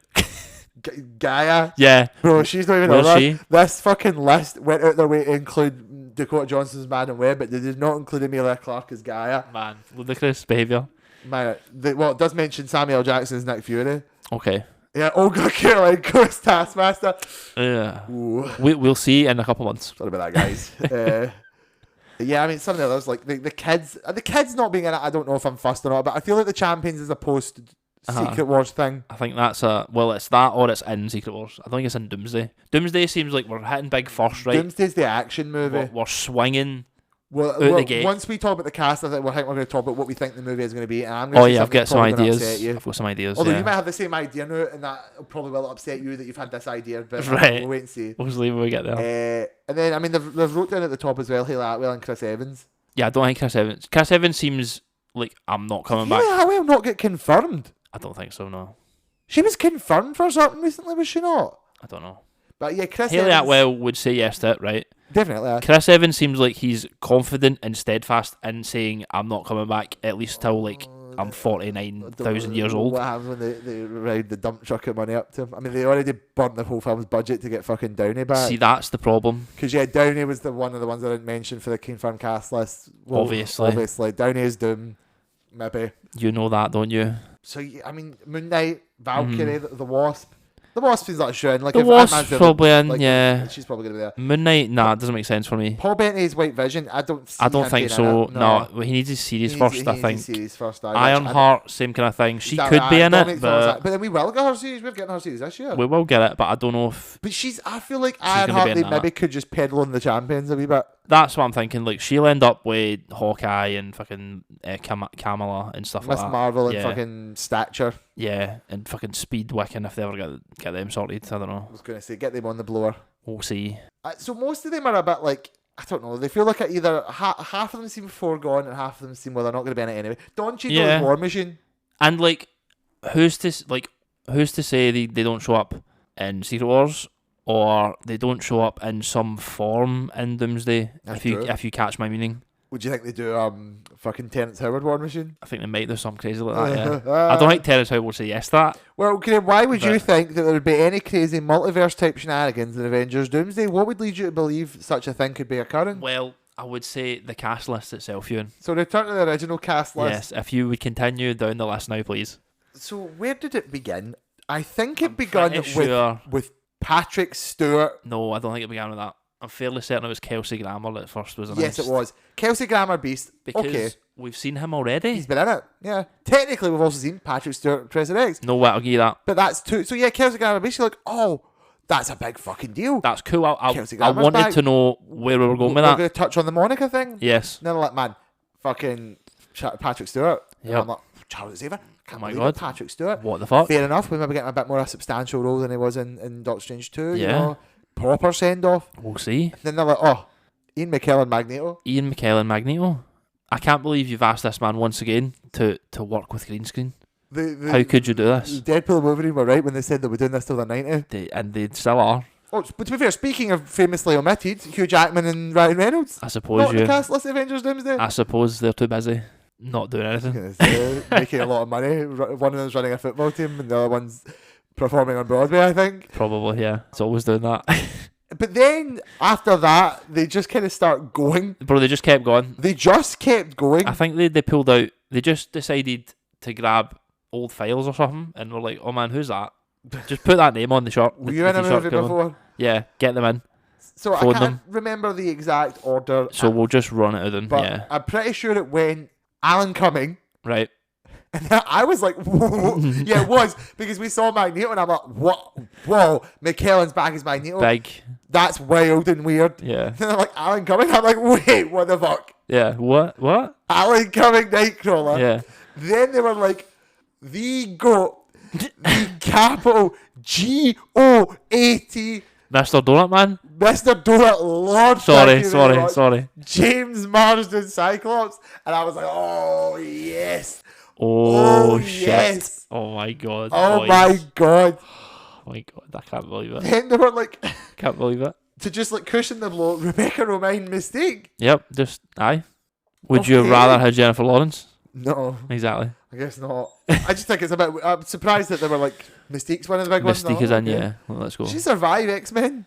The Fox movies? Bro, I don't know. I can't remember if Last Stand's canon even, so. And then they dusted it off with Channing Tatum Gambit. Fucking, I cannot believe that guy has made it. Like, honestly, I can't keep getting away with He this. literally, bro, how has he done this?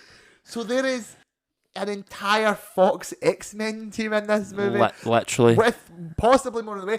I was sat there every single time after like Patrick Stewart. I'm like, Halle Berry's about to announce. Storm will be in this Do movie. you know what happens to a toad when it gets hit by a lightning? The same thing that happens to everything else. Like, because I think the two we're missing is Halle Berry and Famke Janssen. Yes. I think Jean's missing for an obvious reason. Well, because she's dead. Someone was saying, I don't know if it was a leaker or if it was like a theory crafter. There's like, surely ideally this would be like a post Days of Future Past team, because that was like the happy ending. Remember when at the end of Days of Future Past, we've talked about this on the fucking podcast before, and you also didn't remember it then. That like they resolve the storyline, right? And like Hugh Jackman goes to like a timeline with like everyone being happy together. Like James Marsden Cyclops is there, and Famke Janssen Jean Grey is there. I think so, because he sees so like Kitty and Colossus teaching. At the end of the movie, he is fished out of the water to allow for the apocalypse timeline, the young team, the McAvoy team. To have him later, and his consciousness is thrown back to the future. Back to the future, but it's no longer a Sentinel hellscape. Exactly, it's like a good future where they're in the mansion and everyone's fine. Yes, exactly. And people are like, that should basically where it carries on for. It might be. I don't know. Because this is the first immediate question is like, what Fox X-Men are we talking about? Like, is this like the Fox X-Men, or is this a bit like a? So is that all the cast? Or have you get any more in there? I think that's everything. That's everyone currently confirmed. Right. Okay. Aye. So now we can speak about like what we think this is. So here's my thing, and like what X-Men is it? Yeah. So you lead with that, and then I'll tell you my current working theory. So I think you're not getting a Battle World series. Not in this movie. You're not getting a Battle World movie. You're not getting in this Secret one. Wars. Yes. That's it, bro. I'm thinking, essentially, was it Hickman that did the original? Who was it that did the original Secret Wars? And the first? No, Secret Wars 2, like with the incursions. Oh, that's Hickman. That's Hickman. So I think we're essentially getting that as a basis. I think Doomsday is like the incursions are happening. I think so, yes. I think it ends with Doom creating Battle World, and then Secret Wars is all you're getting Battle World. Yes. I think so, yeah. Someone said, again, leakers or rumours was like, this will be Avengers versus X-Men. Well, that like Avengers vs X-Men and the X-Men Fox universe is your ultimate universe. So it literally comes down to the two main universes, are like the 616 and whatever one the X-Men's from. And they do the shit that they do in Hickman's run, where they essentially start to butt heads because one of them has to essentially blow up the other. I guess I don't know. I don't know how that would work, right? Because I think we need to. I think Fantastic Four is going to answer a bit of these questions. Yeah, I suppose we need to, because also Fantastic Four is going to get involved in that. I think these X-Men here, I think, are going to be either they're from the Fantastic Four universe. Wow. Like, they're from that one. That would be fucky. Which would be wild, right? Or, and that means that Monica's there now. Right. No, I don't know if that, because obviously the Fantastic Four are, like, set in the 60s in this, whenever they are, right? Yeah. So I think that might have been the past, but the X-Men are from that universe, maybe just further along, right? That's my current working theory. So my struggle with what you're saying is, I don't know, is the conflict just going to be that, if we don't beat up this other team from this other multiverse, our multiverse will just cease to exist. Is that the conflict? That seems like a reasonable amount of conflict. Well, that's the conflict in Hickman's run. It's literally... Yeah, it's them or us. Yeah. But and then... we don't want to fight you because we know they're inherently good guys, but like one of us needs to fucking blow up the other, otherwise we all die. But then I'm thinking, like, where does Doom come in? Does that mean Doom's from the Fantastic Four universe? Or he's from a third, completely different universe, and he's just trying to find one that will take him or something? I think that gets answered in Fantastic Four. Right. I think there's no way Fantastic Four doesn't address Doom, and if it doesn't address Doom, I think I'm going to consider it a failing of that movie, unless they've got such an airtight story for Doom in Doomsday. Right. Now, I want to point out that the last name they revealed before... So they did the whole cast, and they did Pedro Pascal, and then they did Robert Downey Jr. I don't think that means anything. You don't think that means a thing at all? You don't think they were the last person... Because they separated the entire Fantastic Four? Yeah, I know. I think that's because I think we understand the connection between the characters. And I would hope that shows to me that they then understand the connection to the characters. To an extent, I mean, they can't have them not interact. That would that would be a failing of understanding the characters. I do love that the current, what's threatening to be the current high point of the MCU is Robert Downey Jr. acting against Pedro Pascal, because those are two, like, regardless of what we think about Robert Downey as Doom, it's two very cool, fun, great actors. And I need to see them butt heads. They need to interact. Yeah, if they didn't interact, for them as a character, and also just for the strength of the fucking precisely the craft. If they didn't interact, it would be failing to understand them. Definitely. So we need it. I don't know when it comes. If it's Fantastic Four, hopefully it is, because I don't see how we can set him up and have him be the villain of his own movie. I mean, they did that to Thanos basically. Yes. So I guess they could, but. I literally would I don't know. I would literally piss my pants if like the post credits for First Steps, like say for whatever reason I don't know how First Steps going to end. Maybe there is going to be some multiversal shit towards the end of that. Or like, I mean, the crazy thing is that yes, we have to do them, but we're also doing literally capital G Galactus in this film. See, oh god. Because Galactus is one that has to come back as a concept. I think we can't kill Galactus. We're gonna ultimate nullify him, and then that'll be it. No, I think Galactus wins and eats like the Fantastic Four universe, and that's the Fantastic Four get out of that universe. Yeah, that's also a good option. I think that's how we get our Fantastic Four into the MCU, is that like Reed and the family and the kids escape, and they either end up in. I think for convenience sake they just end up in 616, and then that's how in Doomsday your alternate universe coming to fight them is a Fox X-Men universe. How old is Franklin? He's not a toddler, is he? Well, I think he's getting born in that movie. Oh, right. Well, he's not got a chance in, no. I was thinking they could, like, Heroes Reborn it, where he, like, literally creates the pocket universe, and that just is the one we've been in the whole time. But then... Well, maybe he still does, but, like, by accident. But then, like, how... Like, maybe he makes Loki too. I don't know. Like, how does he do all that shit? Does he just accidentally do that too? I don't know. Whoops. Yeah. So what do you mean, like, Franklin would create the pocket for Fantastic Four to escape? No, he's created... Yeah. He's creating Battle World. He's created the universe we're in on right now. He created 616, is what you're saying. So he created... Yeah. Could be something like that. I don't think it would be that. And then they've escaped into our universe and just been, like, I think they're going to escape into the universe by more conventional means. I think so. That's probably more likely, yeah. Either by a simplification of Franklin's powers, or by just Reed doing a multiverse thing. Because he's doing multiverse science, like in all the fucking trailers and that. Right. And I think that maybe it's like a Hail Mary, maybe it's a bit like a... We have to do it and there's got to be a personal stake. I bet you there's going to be like like Franklin is directly in danger, and they save Franklin. That's the stakes of the movie in terms of, we got Franklin, the family's safe, but the universe has gone, like, our Earth is fucked. And they're like, why don't we just go to another Earth? Like, we're all fucked. It's gone anyway. Galactus is at the Earth. Let's just go to another Earth, I guess. And I just think for simplicity that would just be like a Captain America style. Just, I guess we're in modern day Manhattan now with all the all of the Kingpin being mayor and the Sentry turning people into shadows of it all. And then that way they're just sat in a position to just immediately get involved in Doomsday. Then the question, because my original thought was, if they end Fantastic Four in their own universe, how are we fucking fixing that?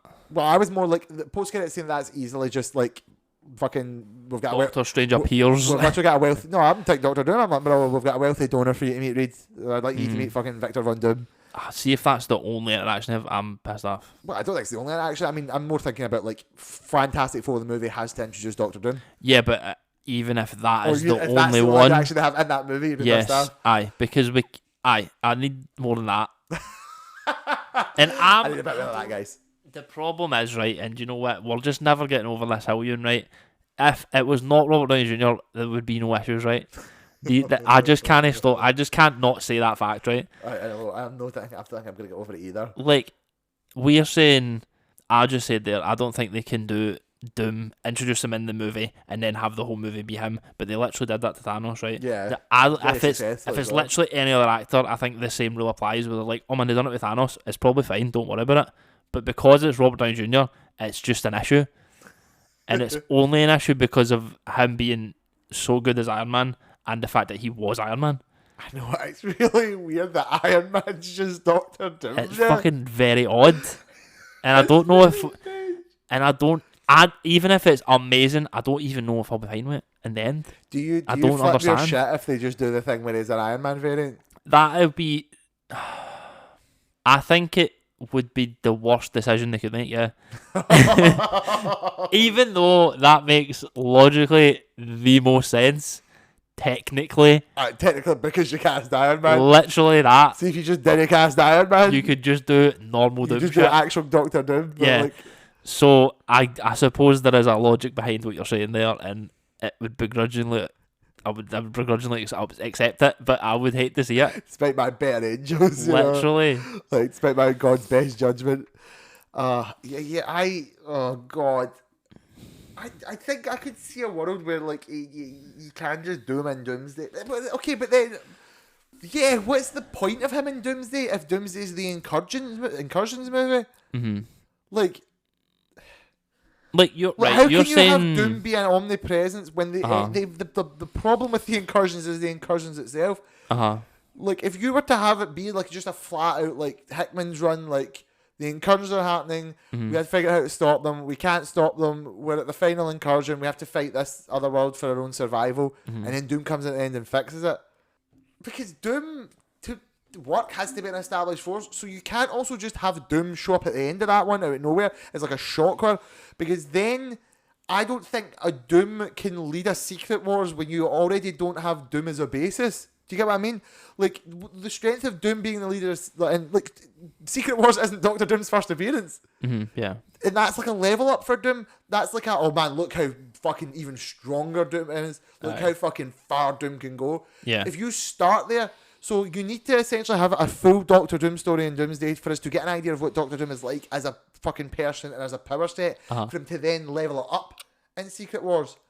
But then what does he do in Doomsday? Well, that's the question. Like, you're saying there, like, the Secret Wars, the Ultimate Universe and the 616 fight together. I don't know if fight against each other. I don't know if that's actually exactly how it happens. I might have made a misnomer there. In the lead up to the Secret Wars, I can't recall if it's the Ultimate Universe that is the last one that they're fighting against. I think it is. Plus, I don't know if they're actually having a full-blown like Civil War instance. Yeah, that's what I think you're meaning, but I don't think that is what happens. The ultimate villain of it is the Beyonders. Is it? Yeah. Oh, they're the ones causing the incursions, aren't they? Yeah. And Doom's like fucking about. He's just like made the best of it and decided that he's ruling Battleworld as his own kingdom, sort of thing. So, do you think... I don't think they're going to sweep it and then suddenly the Beyonders are the issue. I don't think they're doing the Beyonders. I think Doom is the ultimate issue. Do you think... I hope, anyway. Do you think Doom will replace the Beyonders as like the one making all this happen? Potentially. I don't think that would be good either. Yeah, again, that's too advanced too quickly. If you get introduced to Doom and it's like, I'm Doom, I'm able to smash multiverses together. Yeah. Like, okay. Don't know if I like that. Like, you're just like a guy. And also, why do you look like Iron Man, first of all? Like... Tom Cruise is over there. Why do you look like him? I was gonna what are we doing? Imagine, right? If you get fucking Robert Downey Doctor Doom and they're like, to supplement it, here's Tom Cruise Iron Man. And I'm like, no, okay. Right, at this point, put Robert Downey back as Iron Man and put Tom Cruise in as Doctor Doom. Man's torn so much if that happens. It's crazy. I'm fucking cut in the middle. I'm like, I've got Tom Cruise Invincible Iron Man, but at what cost? At what cost? Like, I just... Like, I think the Russos said it's mixing Secret Wars 1, which is we just put them together to fight to sell toys, and Hickman's it's crazy, it's the end of the world, it's Doom versus Reed, it's the ultimate do you think battle. Doom is the Beyonder then in this instance? No, I don't think so. I hope not. You hope not. No, I hope not. I think Doom What has. do you think they're going to? Well, that's the problem, because so we've established incursions are happening. Yep. We have not established the reason for it yet. Also, yep. Could it be a byproduct of Loki's shenanigans happening with the pruning of all the timelines? Well, I guess. And then creating the ultimate timeline. In Doc 2, they kind of lean on that. In Doc 2, they were like, man, incursions are like just when two universes slap together.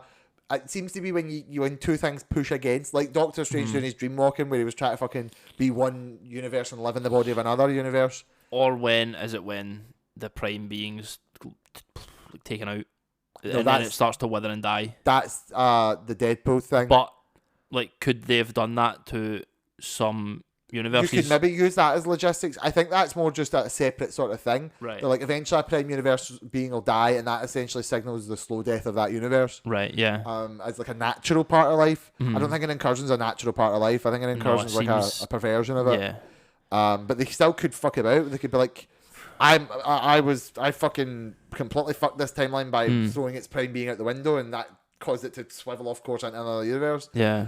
I'm sure, again, this is that leak/rumors thing that people are a bit like, would Monica maybe potentially be creating an incursion? Potentially. Well, she's blipped through. Yeah, she's somehow. And that hole itself, remember that in the movie, that itself was at threat of creating an incursion? Because that was essentially a trans-dimensional wound. Right. A trans-universal wound. Right. So that essentially was threatening to create an incursion because there was essentially a hole between universes that was just because it was just pulling each other into itself, which is, I guess it's annoying because that kind of seems like a separate explanation from Doctor Strange 2. Right, but that could just be their understanding. I think incursions essentially in the MCU happen when two universes bleed into each other. And that's what starts, at least the process starts when two of them bleed into each other. But Strange is looking at it through the magic prism. Yes. They're obviously looking at it through the scientific prism. That That could be they're maybe just misunderstanding it, or they are both right. I think at the end it is just two universes bleeding into each other, whether that is through a scientific an explosion of so much energy which is created a tear, or it's like the mystical bridging, because all magic is science and all science is magic in the MCU as well. Yeah. They're all the same. So yeah, I think that's how you're getting these incursions in the MCU. Right. That the universes have been bleeding together. But then I guess so far in the MCU, funnily enough, you mentioned we don't really know a lot. I do feel like when they've been brought up recently, they've been directly blamed on something. What do you mean? Well, the one in the Marvels was because Darben accidentally fucked it. Right. Doctor Doom didn't do that. Darben did that. The ones in Doctor Strange 2 were distinctly because Doctor Strange had been dreamwalking and fucking constantly melting the boundary between two of them. Right. Unless they're getting it wrong, but I feel like that'd be really dumb if they were like, no, the Illuminati, the smartest guys in the universe, they were wrong actually. It was actually me, Doctor Doom, who did that. Could be. I mean, that universe could have a Doom. Probably does have a Doom, aye. It's got a Reed. It's got a Reed, aye. It's got a full X-Men.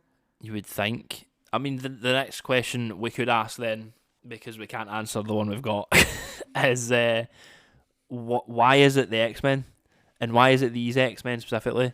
Because instead people of really like the Fox X-Men films. I mean, I guess, right? So, what do you think this is? That team would lead me to believe a certain way, Ewan. What do you think it is? Well, I need to know what you think first before would you like me to try me, I guess? Because what do you mean what I think it is? I think that's like a villainous X-Men team. You think it's like an out-and-out bad guy X-Men team? Well, I think they're going to play as the villains. This is what I'm saying, but it's a villain by consequence. It's a villain of we potentially your own world. Aye, I don't think they're going to be. I mean, we might turn them into heroes in some way. I don't think they're going to be our X-Men. I think I know. I think they're going to be Doom's side, and then we may turn them against them somehow. Okay. Or something like that. Huh. It leans that way to me because we've got Charles, sure. Magneto, normally a villain. Mystique, normally a villain. Nightcrawler, he could be swayed, I think. And Scott, he could be swayed. Unless we're doing 3 and 3, and Magneto, Mystique, and fucking, that's I don't know, Halle Berry. Someone else is on Doom's team. Do you think Storm would work for Doctor Doom? I think she could be convinced. He's treated her nice before. Who's the most noble X-Man? Who's the most the most noble? Storm's up there. It could be Nightcrawler. Logan certainly would be up there, I'd say. But I don't know. Juggernaut. I don't know. I think Storm could be the most noble. But you still think even she's malleable to this? I think. Well, I guess Suede, like, what it we're saying about depends. Suede, like, when Doctor Doom showing up and he's like, hey, we gotta go fucking over there and, like, destroy their universe, otherwise it's our universe. Well, that's what I'm saying, like, is we need to know where Doom's from. Is it from the Fantastic Four universe? Is the X-Men from that Fantastic Four universe? So then they would have a vested interest in helping the Fantastic Four save that universe, as opposed to the one that we're currently in with Sam Wilson and Doctor Strange and all that. Like, I don't know where it goes. Obviously, I mean, if the Doom is from our universe, shut up. Or I'm leaving the movie. I'm not intrigued. Yeah, I'm not entertaining that thought. The Doom's to this universe. Like, I want my money back, actually. Yeah. Like, I'm actually, like, I was done with Multiverses 5 movies ago. Like, can we just hurry up now? Do you know what I mean? Let's get it over with, guys. Can we just wrap this up quickly? What are you telling me anymore? Yeah. Like, to quote the Penguin, Colin Farrell's the Penguin from the Batman. Oh, for the love of God, what are you showing me? Yes, come on. Please. Yeah, Doom, he cannot be from 616. He just cannot. He just can't, no. It's not allowed. It can't work if that is the case. I think Fantastic Four has to end with them getting out of their universe. That makes sense. But if they do that, Doctor Doom would have to be a big part of that movie. If he's from their universe. Aye. They can't have the post credits of Fantastic Four is like Robert Downey Jr. crawling out of the little space pod that the Fantastic Four coming across. Probably what it is. They have to set up Doctor Doom and have him be a character of importance to that movie. I think unless so. The wool is being pulled over our eyes, yeah, and he actually just is, and we're just not seeing it. If you turn around and tell me, no, actually, Galactus is the baddie, and sure, fucking John Malkovich pops up as like the mole man for a bit of it. Yeah. But like Doctor Doom's in it for a combined 20 to 30 minutes, and he has you get a fundamental. He's like, oh, by the way, there's an evil guy. There's a guy we don't like who rules Latveria. His name is Doctor Doom. He's coming over here to gloat at me about something. Yeah, maybe not that great, but like the point is, if he has like 20 minutes total screen time in that movie, and we understand the character, I think that's enough begrudgingly for me to then go like, okay, well, he's now an established person. The regular movie-going audience understand who Doom is and potentially what he could do. Yeah. And while he wasn't the villain of that movie, we get a concept of his motivations in relation to saving the world. And then they could maybe find a way to reasonably have him come over. I don't know. Maybe that's the again, the final conflict is like, oh, we've saved, like, again, Galactus is a force of nature. Galactus is not going to be like a villain, I don't think, or at least he can't. The best version of Galactus, he isn't the villain. Right. He kind of, I mean, obviously he's the villainous force, but again, Galactus doesn't show up and he goes, I'm here to scrum-diddly-umptious up your world. Yeah. Modern Galactus has better sensibilities than that. So I think you're essentially have the backdrop of Galactus, like, fucking beginning to devour the Earth, and, like, maybe fucking the real personal stakes is, like, Doom versus Richards. Maybe Doom shows up and he's like, oh, your baby's got fucking powers, give that to me. I'm going to use that to get out of this universe. And they all get in a big scuffle about it. Right. And then they all get blipped over by accident. Or something to that effect. Essentially, I think I said this now, but to reiterate clearly, Doom has to be set up to be a convincing enough character in Doomsday. Right. To be adjacent. Otherwise, Doomsday has to be all about him in a lot of ways. Like how I think it will be. Thanos. You think it will be? I think it will be. So, but I think also if they're going to do that, I just don't think he could have. No, I mean he could have came from Fantastic Four, but like I said, Fantastic Four has to end with them coming in. To 616. I'm being convinced that he's not in Fantastic Four. Yeah, that's the way I'm sort of leaning. I don't think he's from the Fantastic Four. I think it will end with them escaping to Doom. Like, they'll end up in a new universe and Doom will be front and centre right in front of them. Like, right, so that's your Doom appearance in the movie. Who the fuck are you? But then that makes me feel stinky because I also want Reed Richards and Victor Von Doom to have a long-standing and complicated relationship. I think they might. It just might not be one that you see. So they might appear and then Doom will be like, the last Reed, I fucking murked him and he's dead now. Oh, another one of you fucking bozos. Yeah, something like that. Like, I don't have a Victor Von Doom where I come from. It's like, well, that's why you're happy, I guess. Maybe it's really stinky and he sees Reed and he's like, I'm Reed too. Sorry. So it's Iron Man playing Doctor Doom, who is Reed Richards. Yeah, maybe it's more stinky like That's that. Omega stinky. Yes. No, do you know what he goes? He takes off his mask and he's like, and I am Kang the Conqueror. Whoa. Oh God. Oh Jesus. Bro, Kang would fix a lot of these issues. God, we lost it. We lost it when we lost Kang. Jonathan Majors, you will not see the kingdom of heaven. Like, you've ruined this. What the fuck's Shang-Chi doing in this movie? He's gonna use his chi. He's gonna fucking punch. He's gonna fucking do kickboxing on Doctor Doom. Bro, Shang-Chi could fight Cyclops. I think he could fight it. Yeah, I'll give you that. Okay. Right. So I think Cyclops would win, but like, why is it the X-Men? Why isn't it the Fox Fantastic Four? Is that just because we can't have two Fantastic Fours? Because yes, and also people liked the Fox X-Men. I know. I think it's maybe X-Men because we're gonna get there eventually. Well, that too. Yeah, you know, I think the X-Men. They keep teasing us with we're not actually gonna give you yours yet. So until as a thing, until we fix Adamantium as a thing, and have that planned out. Because if we fuck we'll that give up, you something. We're really fucked. Yeah, X-Men's a big draw for people. And yet, like you say, they can't quite do the MCU X-Men yet. And they can technically do it. They just haven't. They can't do it now. They can't do it now. They need to fix this shit first. Yeah. They've got a couple of steps they need to make first. There's no point in them doing and trying to draw people in with like. Remember the Jessica Alba Fantastic Four? I'm sure people would get a kick out of that, but like if they're already doing their Fantastic Four, and they're probably full pale in it, I imagine that once Secret Wars is passed, we'll probably never see anything other than maybe Hugh Jackman again. I agree, probably right. I think like why have Gambit and not have Elektra? And not have X-23. Well, I think they're just capitalising on the Channing Tatum Gambit hype, where they're a bit like, right, we're doing he seemed to be the biggest win from the film. Well, pretty much that, and plus there's just again, he has an X-Man, so if we're doing some X-Men, because this is the thing, right? So I think because Channing Tatum Gambit's there, it's not the Fox X-Men. Yeah, it's a different because thing. Because Channing Tatum wasn't Gambit back then. So true. I think this is like a pure. Like a divergent, just happier. I want this to be. That's what I'm saying. Like a very screen accurate universe. I want them to be wearing the yellow spandex. I don't think it'll be that.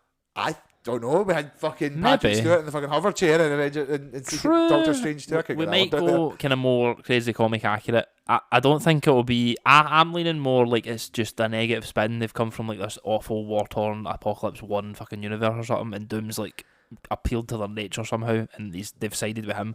That's where I think it's gonna go. I don't think maybe I'm wrong, and I'm happy to be wrong. You are thinking like the X-Men could like. Well, I'm just thinking Doctor Doom into battle. I'm just thinking like if like for me they can't fight Doom 5 times in the film or twice, right? They have to fight other people, I think. Yes. So that's where my logic is like. Right, so if we just have some other heroes fight them, what other heroes could we have? Oh, we've got a bunch of these old X-Men we could pull in for a laugh. That'd be good. Yeah, that's a good reference. Bring that in. Shit, like. So that's my logic I'm kind of working through right now. Why, in your head, why can't it be a like that sort of desperate fight for survival? Like where it can be they to are start both with. the good guys, but like they're just pushed to the limit by the situation. I think it could be to start with, and then they win them over, and then they decide, you know what, Doom's probably fucking wrong. Like let's fuck that guy up.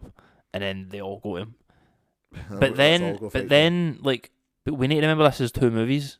Like, what happens in Secret Wars?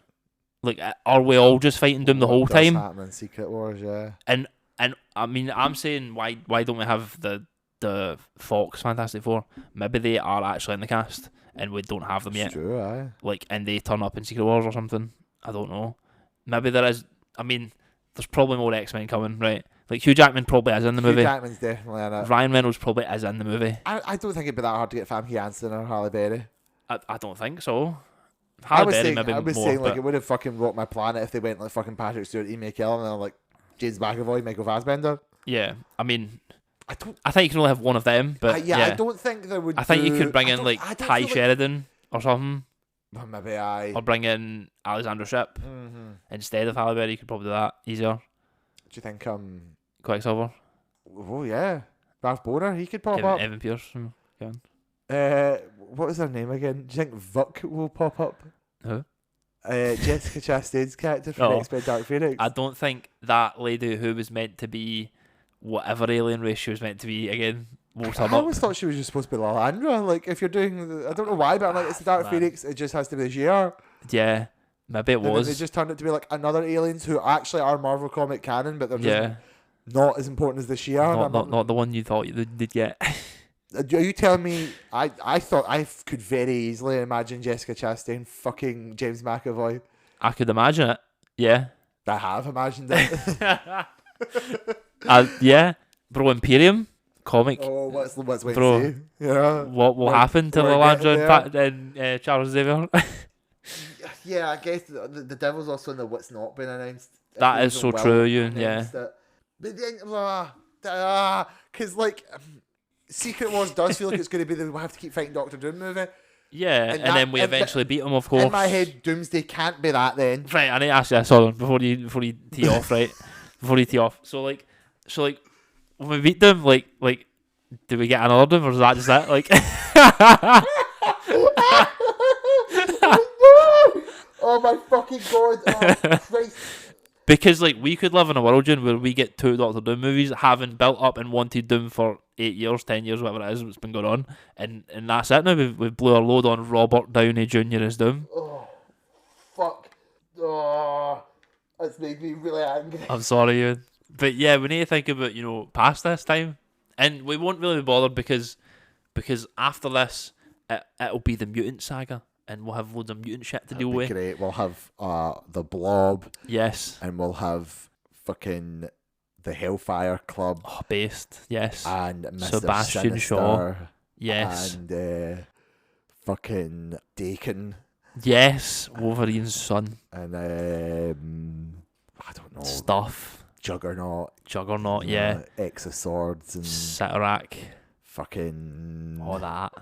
Kid Omega doing shit. Kid Omega. Legion. Armor. Oh. Fucking ninjas again. Oh Christ. Ewan hates ninjas. Not the fucking ninjas again.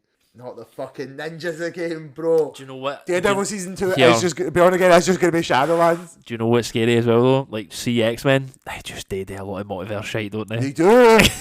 I don't know why you think so we're going just to going back when the fucking X-Men are just going to get involved. I love that shit so much. Oh my god. That's so funny. Check, we're going to get a fucking adaptation of fucking like the Kagoe and we have to watch fucking Moira McTaggart die 9 times again or whatever. Actually, that would be really cool as a movie, but I don't know. I feel like the past would help that, so we need them to go through some shit first. I think there's an easy way to do X-Men that avoids them, avoids the multiverse, at least, though. I think so. I think we've got loads of stuff we don't have to do with the multiverse. There's loads of stories. Tap on time travel. Sure. But then if MCU are smart, I think they avoid Days of Future Past because they're like, they've already did that. I don't think we need that. I think the MCU should really lead up to a Genosha / Krakoa incident. Like absolutely crazy Judgment Day type like event. Literally, like what we're going to do for our X-Men movie is like have the X-Men have like a really big win. Yeah. And then they suffer an extreme loss because the X-Men can't be happy ever. We can have them win, sort of like what Civil War was doing to start with, where they'd won, and then the team was public, and everyone understood that the Avengers are a thing that exists. Yeah. It'll be like X-Men are a thing that exists, we understand them, and then there'll be growing tensions with mutants as a concept, as a race of people, whatever it is, and then they'll fucking blow up a building by accident or something like that. Blow up a school by accident. Oh my god. No, Civil War. I'm going to do that one again. and that'll create some issues. Well, that would create some issues, yeah. If and need to deal with skill. Yeah, I think it would, Ewan. I think we should recast like fucking we should have like an Alex Jones type for playing one of like the like the shitty humans like Gyrick. Right, yeah. Or the fucking mutants. Or we get J. Jonah. Like we could just get J. Jonah. Someone said J. Jonah is like critical to like he's critically missing from these stories that even that isn't Spider-Man. Yeah. Like he probably should have been in Born Again. Bro just hates Spider-Man. That's the only issue. Well, that's the joke of like he's a really good reporter unless he's talking about Spider-Man. Yeah. Like he should have popped up and he should be in Born Again and he should have some very serious cutting things to say about Kingpin. Yeah, I mean, there's a Yurik in Born Again. It's not the Yurik you thought it would be. No, it's BB. Because we dealt with that Yurik already. I was going to say, does she know? Surely, right? Yeah, come on. Like, she has to know that Kingpin was involved. Yeah. But she seems at the minimum. She obviously is not on his side all the time, but she seems to be getting close enough to him. I remember she's just trying to stay in the inner circle to get the dirt. Yeah, I think she's just trying to report it, kind of thing. I am still hung up on what you said. Sorry, about Doctor Doom. I didn't mean to break your heart. No, because but realistically though, like think about it. You're not keeping Robert Downey Jr. about. We better not be. Like, it cost too much. A, right? He's literally eating up the budget. And B, the reaction was mixed. The action was mixed. It wasn't the win they thought. To save your floundering universe. Floundered Avengers movies. Yes. So you've lost the track. Fine. Do a big naughty stunt cast. Hope it pays off. Maybe I would. Okay. I mean, it wouldn't be great. But we burn Robert Downey Jr. Doom. Yeah. But then in like Fantastic Four 2, we meet the 616 Doom. Yeah, like hopefully that is what happens. And he's getting built from the ground up. Like Robert Downey Jr. Doom is like okay, I'm like fucking King of Latveria. I'm fucking God Emperor of the world. I fucking love my mum when she's dead. And I'm like a master of magic and shit. Like this is the apex Doom that like everyone expects it to be for the comics. Right. And then like Fantastic Four 2 is like, I mean, there's something poetic could be said about watching a movie where like, first off that, then you get your Mr. Fantastic Doctor Doom relationship, but it's like in reverse because now it's like, oh God, you like you're the pre-evolution of like remember that guy we fought that looked like Iron Man, but, and he was shooting fucking lasers at his hands and he like reshaped the world. Like you are him. Yeah. So and like, that Doom could be like sympathetic and actually maybe quite generous, and you would appear to be like, oh my God, maybe he's not gonna go the same path. And if he does, it'll be heartbreaking. It'll be tragic. Yeah. Hopefully that is the way it goes. He gets a lot more personable, and he's not played by Robert Downey Jr. More importantly, yes. He's played by someone much more affordable. Definitely. What's it? What was the Cillian Murphy? Cillian Murphy. We had Cavill as a fan cast, but I don't think Cavill would work as a Doctor. He's someone else, so don't worry about it. Yes, Captain Britain. Hopefully. Hopefully. I'm fucking sat here crossing my fingers, bro. Yes. Wonder Man's got a TV show. Where's Captain Britain? You know what? Yeah, like, what's that going to be? Is that going to feature in Doomsday? Like, what's happening there? Do you know what I mean? Bro. Oh, I don't think the events of Wonder Man will be referenced in Avengers Doomsday, no. Oh, damn it, man. I check the events of Secret Invasion will be referenced in Bro, I thought Gaia would be in it, but she's not. She's not. Do you know what, you're right, I should know the cast list, bro. Fuck. Will Sharon Carter appear in Doomsday? Oh, she could be the linchpin, you know? She could be the one to, you know... She could be the key to unlock all of this. She's the key to all this. Fucking... Namor and Sue Storm are going to be in the same movie. I think they might bang. Do you think... Nah, no chance. Do you think it's too soon after Tenoch Huerta being accused of various associated P. Diddy-esque deeds to start being a bit rapey and fit on film? It's going to be introduced to be like, hi, I would have banged I would have cuckolded you, Reed Richards. Yeah. Like, I think it may be. I think we might go a different route with that one, Ewan. I hate Namor when he's like a big creep. Like that, you know, that one panel where he appeared makes Sue kiss him and he's like, oh shit, she meant it. Oh, I tasted the lips. I like the Rivals version of them. I think I told this when we talked about Rivals in the game episodes for 2024. Right. A recap. I was like, I like the version of Rivals where like Neymar was like, oh, so you had a very gorgeous woman. And Sue Sylvester's like, actual, literally suck shit through a straw, mate. You creepy fuck. And then that's just it. Wow. And then like he shows up Reed's there and Reed's like, he's like, oh, Reed Richards, you cannot handle all the women in the storm. And Reed's like, mate, fucking sod off. Like, genuinely blow chunks, weirdo. Man, you're struggling. I'm fucking struggling. He's struggling bro. with this as a concept. I mean, the truth is, we won't know till we're A, closer. I think when we see a trailer, our minds will melt. We won't know until... Because we won't even know. As long as Robert Downey Jr. doesn't beat up his significant other between now and then... I think we'll be okay. But if we have to recast it, it might save the budget. Like, Thunderbolts will tell us nothing, I believe. Fantastic Four will tell us a little bit, and then we'll see a trailer one day. I think Thunderbolts is... I keep insisting, I think that's going to hit us with something. Well, okay, so to hone in on something, Thunderbolts has to say something, because the cast of the Thunderbolts, minus Taskmaster, and Sentry are going to be in... Right, yeah. I'm going to be in Doomsday, so is Sentry going to come out on top at the end of Thunderbolts, do we think? Well, I don't know. I think we'll nullify or perhaps put him out of commission for the time being, So you think we don't beat the Void per se? We just take Sentry off the board completely? Well, also, like I'm very in the dark about Sentry as a thing, right? But okay. He's like fucking just Control F delete people in the film, right? Whatever it is. I watched. There was a new trailer that came out for Thunderbolts, and he's like, "Oh, he's more powerful than all the Avengers," and he is literally just fucking like shadowing people. Literally, it cannot be overstated how terrifying and awful that version of the Void is. It's terrifying, and it's like the Suicide Squad. It's like, how's Yelena Belova with 45 beating that? Bro, facts like. How is Samuel L. Jackson gonna do this? How's Bucky with a robot arm gonna do this? Bro, in the trailer we see him get his robot arm took off. That's Bucky out the commission, bro. I'm done. Yeah, so like the Void, right? Like maybe it's not just his like mental health issues, right? That's what the Void is in the comics, right? I think it's a bit like Shadow King, I think. Right. Okay. Where it essentially, I think it's a thing separate from him, but it's like a parasite that latches onto like parts of him. Right. Well, maybe this Void is like a fucking separate dimension or something that he's blipping them to. The Doom dimension, if you will. The Doom dimension. I don't know.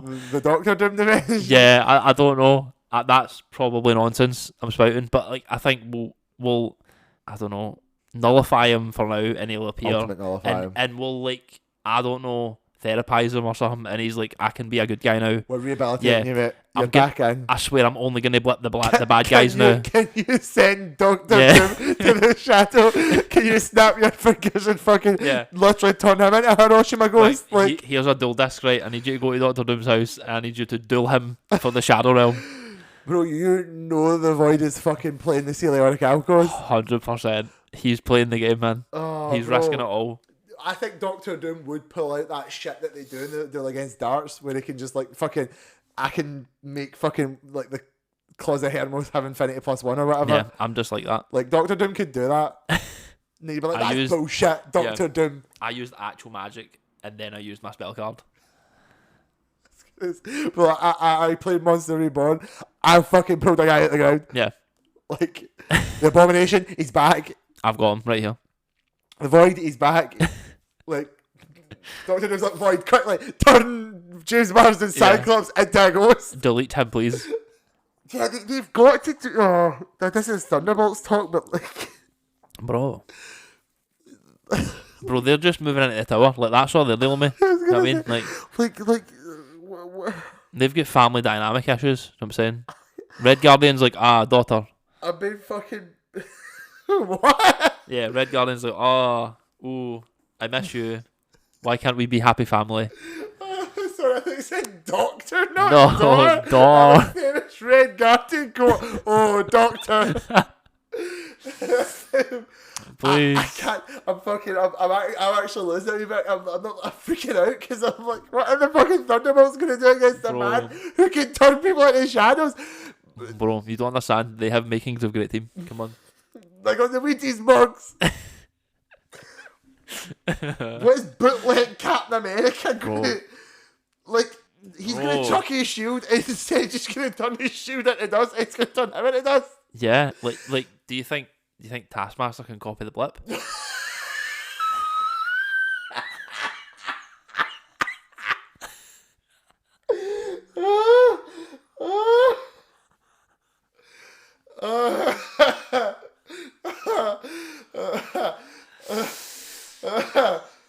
I can comic book Taskmaster. Yeah, I think so.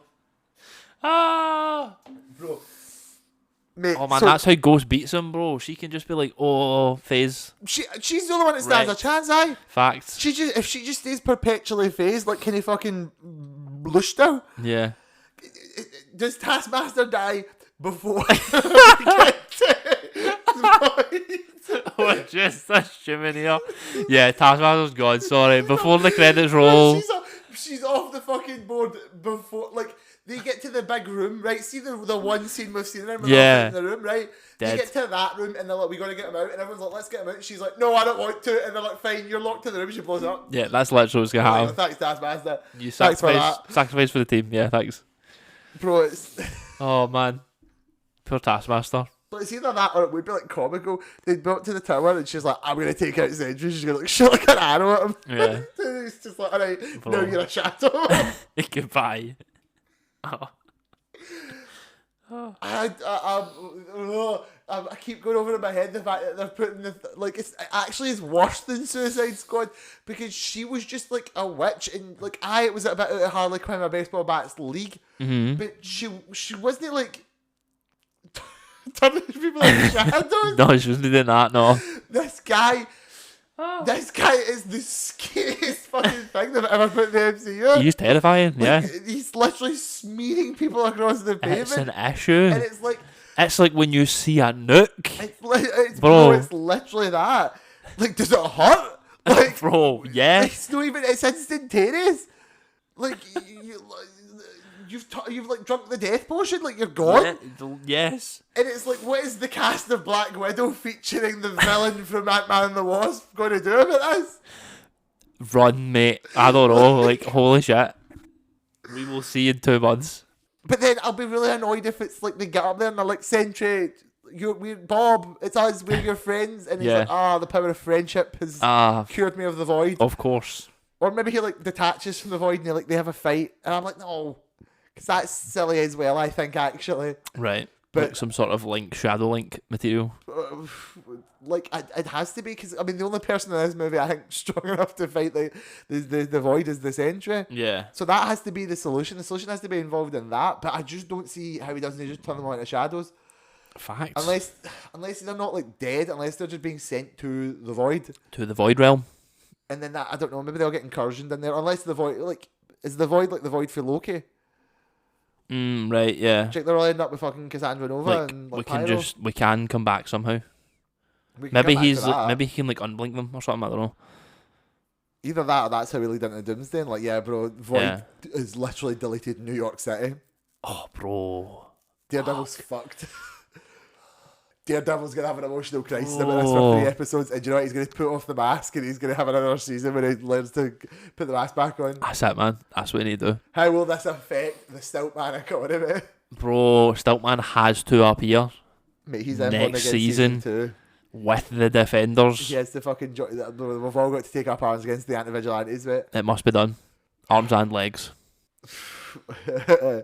Let's just let the fucking the council Elrond. You have my stilts. And my magical white tiger amulet. Thank you. And my alcoholism, says Jessica Jones. Is that it? I think so, you know. We have no more road currently left to tread on this topic. We are literally lost in the sauce with it. There is no way for us to continue. We'd just be saying more of the same. We don't understand it. We'll never understand it. I just don't know how it works. Yes. Because, it's being posited as a Doctor Doom movie as well. It's called Doomsday. It's a green and silver logo. The big thing is that Doctor Doom's in it. So it has to be about him. Yeah. Do you think Secret Wars isn't about him? No. I think he is essential to both of these films. I think he's essential to Secret Wars. But well, I think it could be... maybe they do supplant Doom for like the Beyonder? I think it could be Endgame-esque, because Thanos in Endgame isn't Thanos in Infinity War. It's a different guy. But then I think that's what makes it God Emperor Doom. Well, I think that's happening. I think there's no way we're not getting that. Yeah, the God Emperor. That's probably happening. I think we'll supplant him somehow.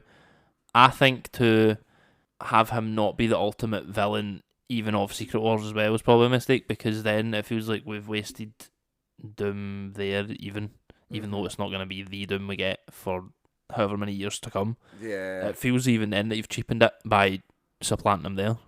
But also, he can't have created 55 incursions and destroyed all the other multiverses except these 2 that remain. That seems dumb as well.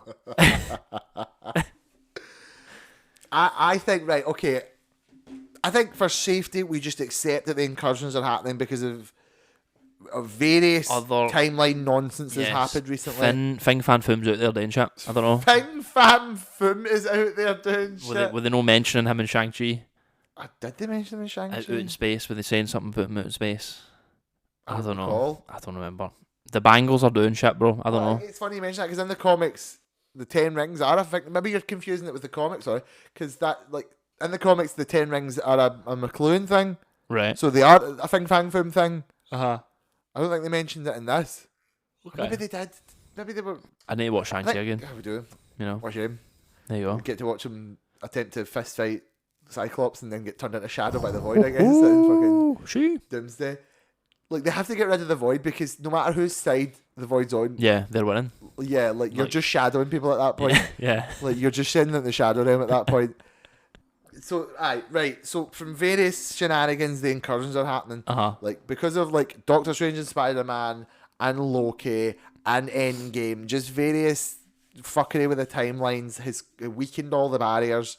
And now little things like fucking Wanda doing a dream walk and like Dar-Benn doing a portal thing, that's just causing full fucking incursions now across the multiverse. Massive issues. So I think if you make the incursions a natural consequence to the shit we've already seen, I think that actually is good because that means the shit we've already seen has consequence. Like the stakes being raised have a meaningful conclusion as opposed to just like, now we're doing multiverse stuff. I think... Ooh. I think... What does he think? Oh, I do think that it's going to end up with like how it does in Hickman's, where it's two universes and they kind of end up having to bump heads together. And however that comes about, I think that's just the inevitable. I think it's going to be some form of an Avengers versus X-Men, but like in name only. We're not doing like AVX like the event. We're just doing like, we have the Avengers and like all of our MCU people in one universe, and they have to fight either maybe reluctantly against this X-Men team from this other remaining universe. Right. And I think it ends again like just how it would lead into Secret Wars, where like we all get in the fucking escape pod and we end up in battle. Well, maybe the postcard says Battle World. I think Doom's actually the critical wild card. I could literally see how the entire plot of Doomsday goes. I just don't know how Doom fits into it. Right. Like if he's maybe, as you say, maybe if he is like this leader, right? He's like kind of got the X-Men on side. Like, I guess we need to know where does he come from. Like, is he went to this universe? These are facts, bro. Maybe he's part of some grand Doom plan. I mean, I know everyone always is. But like, is he the X-Men? I feel like Doom? He should have more influence than just that as well. Right, bro. We have to wait a year and 2 months to find out. A crisp year.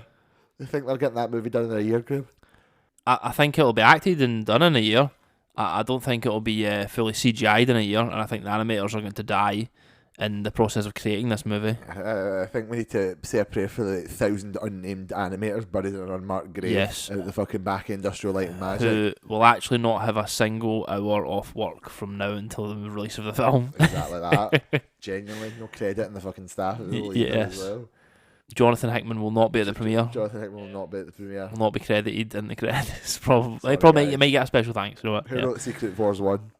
Oh, man. What do you think they're taking from Secret Wars 1? Just that, like, some of them will fight, I think. Or that the Beyonder teleports them to a battle world. I guess. But then, like, Secret Wars 2 wasn't so much about, like, the fight. It was, Battle World was like a... Secret Wars 2, the Beyonder, like, comes to Earth. Yeah. And then Secret Wars is, like, the Beyonders, like, and there's, like, a bunch of them being fucking weird and cosmic and shit.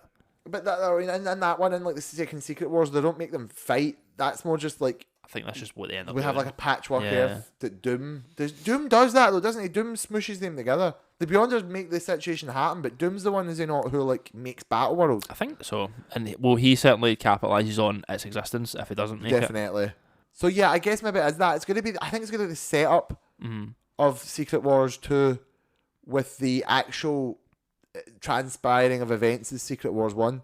Right. I think the movie Secret Wars is literally just going to be a series of like people getting into fights. Right, yeah. That makes sense to me. For better or for worse. Like depending on how the cast goes. I guess, yeah. And Doctor Doom's also part of it. He looks like Iron Man. He's in the movie, yeah. Doing things. Flying in his red and gold suit. No, wait. He's white and gold when he's God Emperor. Yeah, sorry. Oh, yeah. Yeah. Jarvis, what? Would you think Doctor Doom's Jarvis' name is? What's his mum's name again? I can't remember his mum's name. Or if she's not in the movie, maybe it's Valeria. Man, maybe like him and Strange like speak to each other, and it's like, oh. I'd love a good scene where there's some of these like people bump into heads. I want Doctor Doom to have a chat with Doctor Strange. Maybe in Secret Wars we'll get Maestro. Oh my god, that'd be so sick. But then it wouldn't be sick because like not with him. After that, no, damn. Yeah, you know, fucking Hulk's not in that movie.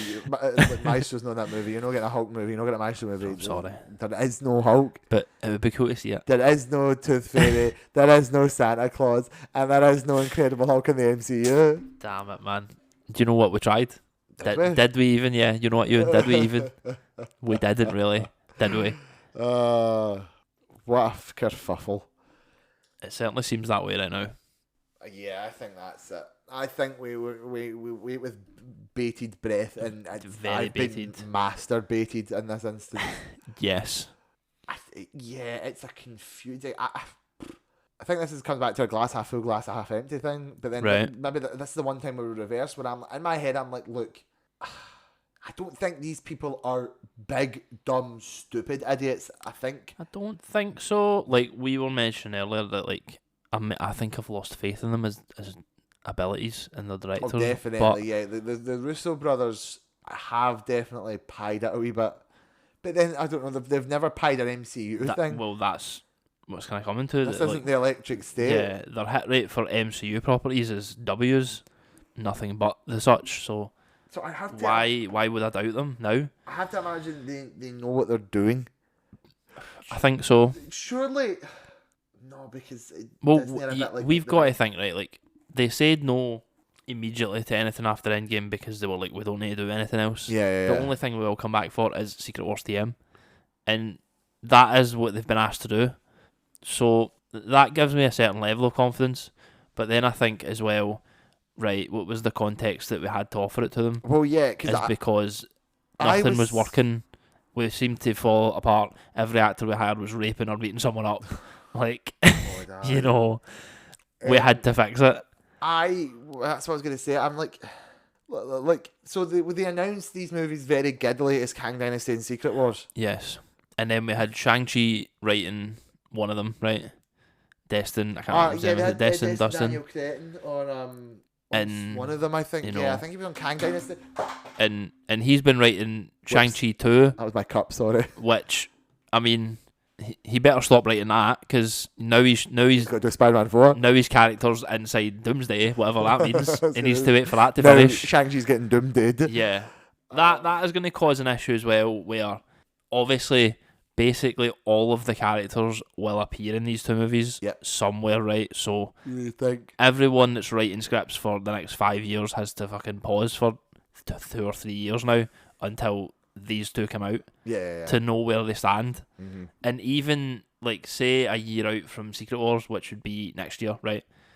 They might change it suddenly, and now that you've locked your script in for Daredevil Born Again season 3 or 4, you actually need to change it now because he shows up in Secret Wars and does something crazy.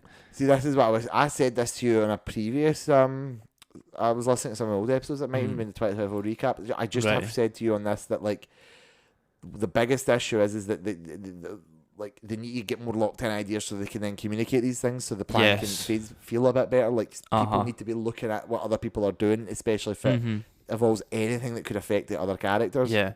The problem is that these movies, like the comics, should to an extent feel very disparate and unconnected to each other. But the fact that it's a movie universe requires it to be consistent and coherent and connect to each other. Yeah. To like a larger degree than you might assume. Yeah. And that's where they've faltered in this saga, this section, this phase, more so than the other one, because the other 4 leading up to it were very coherent. They all understood that this is the end point we're getting to. But this one seems a lot more sporadic. It all comes back to Kang for me. Right. I'm thinking, right, so the giddily announced they're doing Kang Dynasty and Secret Wars. Yeah. They had to have had an idea. They absolutely had a track they were going for. They knew what they were going to do. And you know what? See, at the time, it looked good.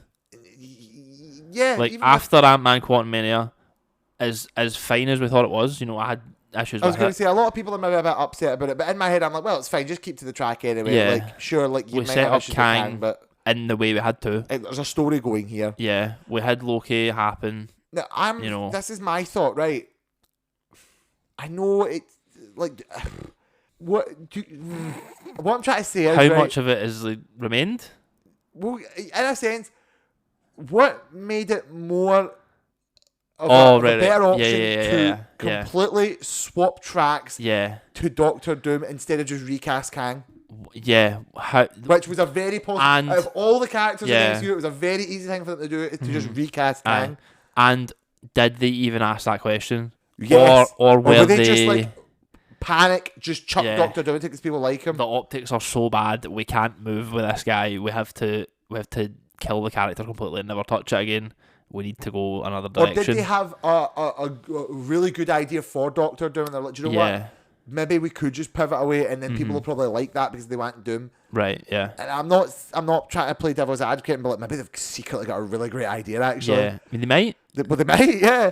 Or I know obviously you can't just do Kang Dynasty but have Doom instead of Kang. But like, was we just you suggested there, like how many of the beats can even just be carried through? I mean, some of the bases are there, like megalomaniacal sort of like trans-universal overlord type stuff. Yeah, like Kang. It's just not going to be like a Robert Downey Jr. dressed up in a fucking King Tut outfit. Kang exists in all timelines, in all worlds, but Doom can also do that because it's a multiverse. Yeah. And there can be... There just can be loads of Dooms. Yeah. It could be, I guess. It might not be like a full council of Dooms, although if there was a character that would do that, Doom could maybe. Although, no, I like the idea that Reed Richards could do that because he's a bit more smart and cooperative, but Doctor Doom could never interact with another like Dimensions version of him. Yeah, because if Doom were to have a council of Dooms, they would all be trying to angle and beat the other Dooms to become the number one Doom. Exactly that one. I like the characterization in Marvel Rivals because you get a couple of little backstory cards which and features like one Doom's thoughts on what the other Doom doing 2099 usually is getting up to. Yeah. And it's essentially just like, oh, this fucking yes, he's me, but he is an absolute amateur imbecile. And yes. I would obviously do this much better. And maybe I'll give him some passing credit for this little plan he had with Dracula. But like a child could have thought of that. Yes, of course. I like that idea. I don't think you could have multiple Dooms. You could really only have one Doom. Yeah, I agree. So it's about like what is carried over. Did they have a good enough idea to change pedals? Like, because I'd hate to just think that they were a bit like, just do a stunt cast and we'll fucking fill in the blanks along the way. That's dumb. Because this is not going to be a good movie as a result. That's so true, yeah. Because there's so much that's been building up to it. How do they resolve, if at all, any of the Kang stuff? I don't know if they ever will, Ewan, and that's a bit of a shame because he's a big Avengers villain, specifically Avengers villain, which they lack for really. They're normally pulling from hero-specific villains to bring them in. So I mean, like he had one movie dedicated to him, and it was Kang Dynasty and what? What do you mean? What was after Kang Dynasty? Yeah, it was always Secret Wars. Right, okay.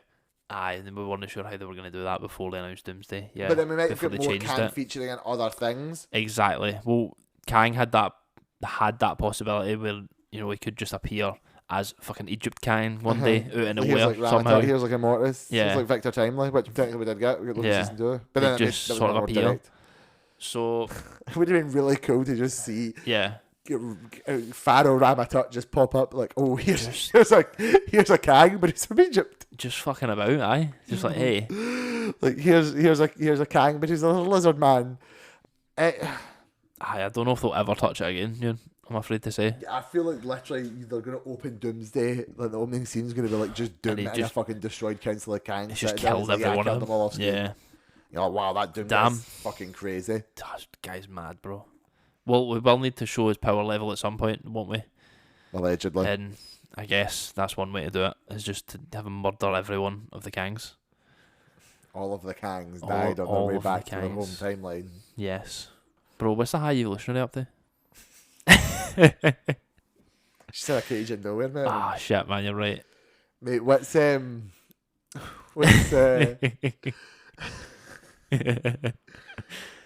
trying to think of other characters. Man, what is Adam Warlock saying about the Guardians of the Galaxy right now? Do you know what I mean? Bro, the Legend of Star-Lord will return. Where's the rest of those fucking losers? What are the Nova Corps doing right now about these incursions? Bro, what's Wonder Man got to say about this? What has Wonder Man got to say about this, Ewan? I need to know. What does Nathan Fillion think about all this stuff happening right now? Doing that. No, but like his guy. What, the guy for Guardians of the Galaxy Volume 3? Yeah. Like, what does him and his team think about? Because they picked that team specially, remember? They did. I forgot about that. Like, what did they think about it? Man, do you know what, Graham? What is happening with that rapscallion Ironheart? What's she up Who to? is the Hood, Bro, who is the Hood, Ewan? What does the Hood think about the Void? You know? Bro. Oh. What does the demon that the Hood summons think about the Void? The Hood's a demon? Aye, so it summons one in Marvel Snap, so I went with that, you know? Like Pazuzu? Yeah, it just like creates a demon that you can use, yeah. What's that about? Well, surely in a Void situation he might be alright, specifically. Exactly, might think, you know what, you're like along these Maybe lines. maybe he can just go to hell. Bro, And I don't maybe mean that as an can. insult, maybe that's just a thing he can do. No, which hell is it? You know, is it Mephisto hell? Is it capital H hell? Biblical hell? Like what one are we doing Like here? the devil from the Bible. Yeah, or is it Ghost Rider When's hell? Ghost Rider popping up? What does Ghost Rider think of the you know what? Yeah. Robert Downey Jr. Doctor? Yeah, and which one is it? Like, is it Johnny Blaze? Is it the other one? What's his name? Robbie Reyes. Is it Robbie Reyes? My goat, Robbie Reyes. Which one is it? I think. Where is Quake? Do you know what? Where are those Agents of Shield? Where are they? Do you know what? What happened to Agent Carter's brother, Graham? Where is Coulson? You know?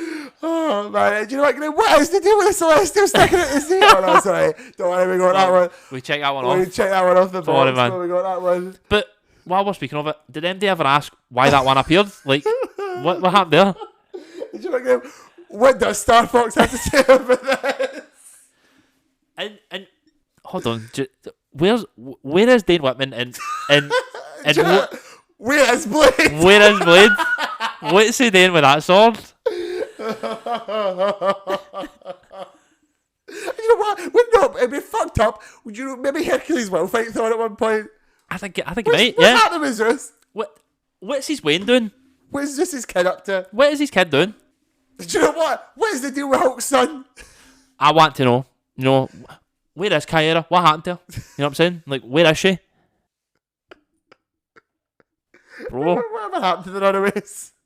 Oh, where is Nico Minoru in this concept? Mate, that's actually no. That we're going too far away from the joke. I know we're actually creating things now. Like No, because people actually want them back. People are like, bro, Daredevil Born Again. Like, fucking get them back. Cloak and Dagger, chuck them in. Cloak and Dagger, bring it in. I like Where Cloak is and Dagger. Damien Hellstrom? Oh my god. Oh fuck. Mariah Stokes, man. Mariah Stokes. Where is Bushmaster? Bro, all no, as the Beyonders in for it when the foreigner shows up. Oh. Man, they should put the Sony stuff in. Like Venom should appear, really, shouldn't he? Like Venom and like Madam Web should show up. Like at least Venom should appear. Aye. At least Venom. I think Carnage. Dakota Johnson maybe deserves it. Sure, if you want. But like I feel like that would be like validating for them specifically. Yeah. Otherwise, we're gonna have to wait like another 10 years, and then we're gonna get like Spider-Man 7 is gonna be like the Deadpool and Wolverine Aye. for the Sony films. Just have her like say hello to Peter and be like, Peter. Let's not wait till this becomes Yeah. nostalgic. Aye. Let's nip this in the bud now, I think. Yeah, because it's actually not nostalgic at I all. was gonna say, So anti-nostalgia. I yeah. hate the fact that, and I'm upset about I it. think in 10 years no one will have liked it anyway. So let's just stop it now. Do you know whatever happened to the Vulture? The Vulture, hold on, I need to stop you there. I mean, the Scorpion. The Scorpion. Where is the Scorpion? Oh, the fucking Scorpion, bro. Get him out of jail. Bro, I'm so sorry for him. Bro, what's he thinking about doing, first of all? Aye, like, what's he going to do, realistically? He's in, like, what, Rikers Island. He's easily becoming Shadow. We've not even seen his suit. I Like, was going to say, the guy's just Scorpion by name. is it, like, metal suit? Do you have, like, some, like, metallic limb thing? Or is it just, like, I'm in a Scorpion suit? And that's it. God, what if he's like one of those, like, the mind in this PS2 Spider-Man game that based on the movie and they have him, and he's like a fucking degenerate monster man. Yeah. Like, Actual Scorpion man. Is that what we're doing? I really hope not. Me too. I don't like the bio shit. It's Spider-Man. He should just be fighting guys in suits. And occasionally ancient Aye. symbiote gods for space. I'll let you have, of course. I'll let you have the lizard. Oh, I was going to say, you get one. You get one. Yeah, Yeah. that's it. Man, rough times, It's bro. a rough time, man. But don't worry, DC's there for us. Oh, great. Have faith. DC who have just asked to be paid money for AI generated adverts or something. DC's there for us. One day. They'll have the... No, you Imagine trust Superman's bad. me. No, listen. It cannot happen. It cannot be bad. I think Warner Bros. Will sell DC if that happens. Fucking would sell it to Marvel at that point. I think they could, honestly. Yeah, that cannot be allowed to transpire, Ian. I'm sorry to say to you. These events cannot come to pass. And, like, don't worry, because DC will also fuck our brains with decisions like this that's happening with Marvel. It's true, actually. In the future as well. Thinking 5 years from now. Yeah. I'm like, man, how is Harley Quinn with a baseball bat going to fight against Darkseid? Yeah, he like, will just hit her with the Omega sanction. Like, what are we going to do about that? You know? And what does Mr. Mixie Spit think about that? Like, facts. Can Mr. Miracle truly escape this trap? I don't know. How is the boy Wonder in the Cape Crusader going to get out of this one? Do you know How is he? How is he? Is the Joker really going to be able to be in the same team as, I don't know, Parallax? Parallax? Oh my god. Will James Gunn have the balls to adapt the multiple gorilla-themed DC enemies? Will we see a Suicide Squad with Gorilla God and the Ultra Humanite? Like, will we perhaps see... And Bonjour Mala? Will we see a Gorilla City? Will we see a city out of gorillas? Will we see it, Ewan? I need to know. Gunn too much of a coward? Could he do it? Sorry, boy, James Gunn. Will Killer Croc and Shark Guy meet ever? King Shark? Will they meet? Literally, what's going on in Atlantis? Like, does he have one arm? I don't know. We'll need to see. Man, who's Aquaman now that Jason Momoa isn't he? Yeah, and what are we just doubling all the way back to being like yellow spandex, like platinum blonde? I hope not, but maybe. I think the guy playing Sentry could be a good, like... That's not a bad shout, Ewan. Classic Aquaman. That's not a bad shout. He could do it. Who is Mira, though? And can we realistically just have Patrick Wilson come back? I don't see why not. Yeah, I agree. James Gunn's constantly like, man, I was getting the good guys back, and I was like, you're all DK guys, except you, Patrick Wilson. Yes. You stay, actually. You stay. We like you. I think the problem is that the Aquaman movies had very good villains that were deeply squandered on middling movies themselves. Even though Aquaman 1 was fine, it was good. Yeah. Aquaman 2, I enjoy that. The best bit of that probably is the villains, to be fair. It's Black Manta just being a good old-fashioned hater. Yeah, and facts. Ocean Master having a good redemption arc. Yeah. Like, Yaya and Patrick Wilson could just come back. Although Yaya is Wonder Man now, and he is mission critical to Avengers Secret Wars. Of course, things could transpire when Wonder Man, he's involved. It's a wonder that anyone cares. Damn.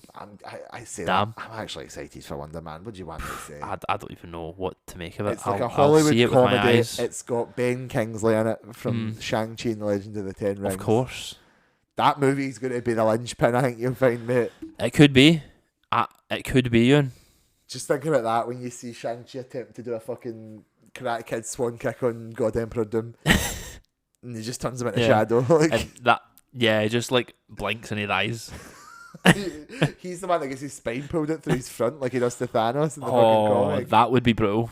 Man, no, I think they'll actually recreate that. I think they will just... have like a variant Thanos. Yeah, they'll just phone thingy in. What's his name? Josh Brolin. They'll just phone Josh Brolin in for a day and be like, mate, do you want to get your spine ripped out by Doom? I think that's cool, Yeah, and they'll just recreate that, I think. And it'll probably be suitably pog, but there'll be a wee hint of sadness because you'll know that's Downey Jr. doing that, not someone else.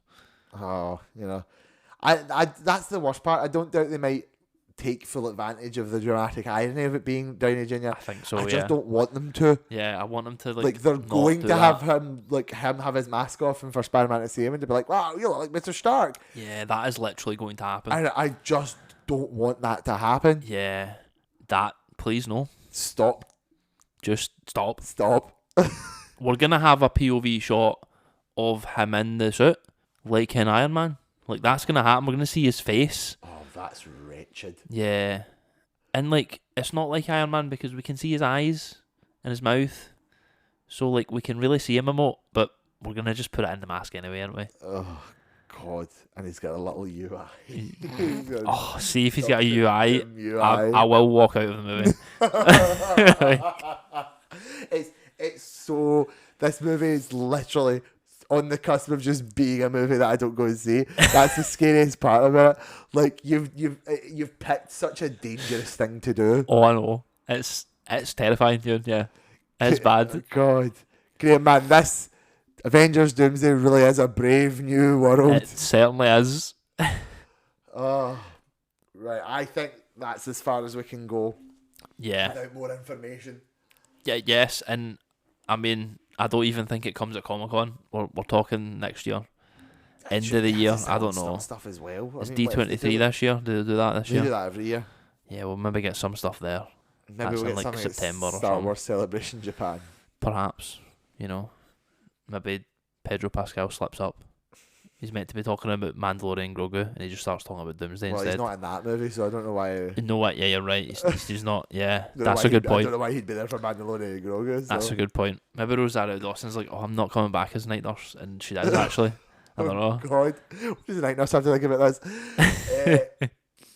Maybe they should shadow Rosario Dawson as Ahsoka. I think they could actually do that. Yeah, Ezra could step on that immediately. That's the noise it makes, or maybe it's silent. That would be scarier, actually. That's I think the most horrifying fucking thing ever it's to be put in a movie, and it's the fucking shitbag patrol. Like whoever came up with it cooked, but they cooked it. But I'm scared that they cooked. But you've cooked a beautiful filet mignon, and you're in a fucking greasy spoon cafe. Oh yeah. Like, what are you doing this for? And then all the cast of me, like, oh, it's like an A24, it's like an indie film, it's like offbeat, it's like a new breath of fresh air for Marvel. I'm like, what in the fuck are all of you people talking about? Yeah, like, what are you smoking? What did they give you in set, bro? I don't understand. Like, what? How will you let a Belova wear a 45 caliber and John Walker wear a fucking Colt Eagle and a plastic shield? Yeah, not even a real one. And Taskmaster with a bow and arrow, like, beat the century. Man, they're so fucked. They're so fucked, man. They're so cooked. They're absolutely pied, man. It's not even a thing they can tackle. What was Valentina thinking? Oh, she was just like, get rid of these guys. I don't want them anymore. Oh, I love having a big superhero that I can control because I'm Dr. Pavel, I'm CIA. Ooh. Oh, right, well, we will call it and we'll leave it to the universe. Yep. And we'll see who comes back. The gods will decide, I suppose. And we'll figure out what's next for us as well. I suppose, I mean, unfortunately, I think the next thing is Thunderbolts. Yeah, that'll be out before. It's going to be very Marvel heavy for a while, I think, guys. We got Daredevil. Once Daredevil wraps up, we'll finish. Daredevil. Yeah, that'll finish before Thunderbolts. Yeah. Thunderbolts is May. Middle of May, I think. Middle of end of May. And then Fantastic Four's July. It is. We'll have Ironheart as well in June. It's going to be very Marvel. Oh my. Sneak in some Andor there. Sneak in some Andor. Superman as well in June. We will be back talking about Superman, obviously, but that's a while away. But that's like a guaranteed lock. Like, we're going to have opinions about that. I think we will have good opinions about it. Mainly about bowl cuts, but that's about it. And dogs. Perhaps dogs, yeah. Perhaps dogs. Good boys. Yeah, but yeah, we'll play it by ear. We'll give you guys a shout. Mm-hmm. But if you don't like Marvel, I'm very sorry. Yeah, I apologise. It's going to be a little bit comic booky schlock for a while. Sorry, guys. But if you can get through, we'll also not like it in a year's time. That's true. So don't worry. Like, don't worry about it, guys. Like, we're not going to be happy watching Doomsday either. I'll be in the cinema shouting, "Where's the foreigner? Where is the foreigner? Bring back Juno Temple's character from Venom 3: The Last Dance, who's afraid of being struck by lightning." Why not, man? Get her back. Bring Venom back. Who needs fucking Ben Grimm? Yeah. Who needs fucking like M'Baku? No offense, Winston Duke. I'm happy he's getting work. Honestly, yeah. Like, well, they probably just phoned them. He's getting shadowed. You're not doing it, bro. No, I like M'Baku. Like, I know, but he's getting shadowed because he's just a guy. But like, bro, that's fucked, man. You need to pass him some of the heart-shaped herb. That's fucked, man. I'd rather we shadow Daniel Kaluuya because he's less important to me than M'Baku. He's not coming back. Yeah, I know. Maybe Okoye's in it. I don't know. I like Okoye. She's not cast. She was not joined. I know, but like, we've that second cast list with like fucking Brie Larson, Tiana Paris, fucking Dinah Garea, Tom Holland, Keke Palmer. Oh, Secret Role. Oh, come on now. Oh, this movie just got good. Let's go, man. What happens if they fucking you're they're panning along the fucking seats, and they get you see like fucking like Aaron Taylor Johnson. Oh my god. Fucking like And then the next one is Evan Peters, and you're like, oh my god. No, and then the next one's Christopher Abbott. Oh my. He's the foreigner. Oh my god. There he is. I've got a picture of the foreigner up on screen as well, guys. The Craven the Hunter and the Foreigner. What does it say the foreigner's ability is? The foreigner obtained a superhuman ability to hypnotise other people through eye contact for about 10 seconds, but he counts to 3 very slowly. Bro, we couldn't show you the last 7 seconds because that's when he does the crazy shit. You know? The Foreigner's such an enigma. He definitely doesn't make eye contact, or he just shouts one and suddenly like, man, I guess I'm in a fucking trance now. Shit, he got me. Oh, fuck me. Okay. Oh, right, that's it. I love you, those guys. I will see you at another point. See you at another point, Graham. Yes, you. I'll see you then. then. Doomsday. Yes. Get doomsed. Doomsday. Bye. Scenes is a fan-created podcast. We have no affiliation with any of the brand studios or properties mentioned. All views are our own. Produced and edited by my partner, Rebecca. Music is provided by Epidemic Sound, and the cover artwork was commissioned by Rhiannon Kagoe on Twitter or Instagram. I wish I could have been everything that I wanted. When I was a youngster, when I was a youngster. And now that I'm older, I wish I could have been everything that I wanted. 2 + 2 is 4. Minus 1, that's 6. Every day man's on the block. Smoke trees.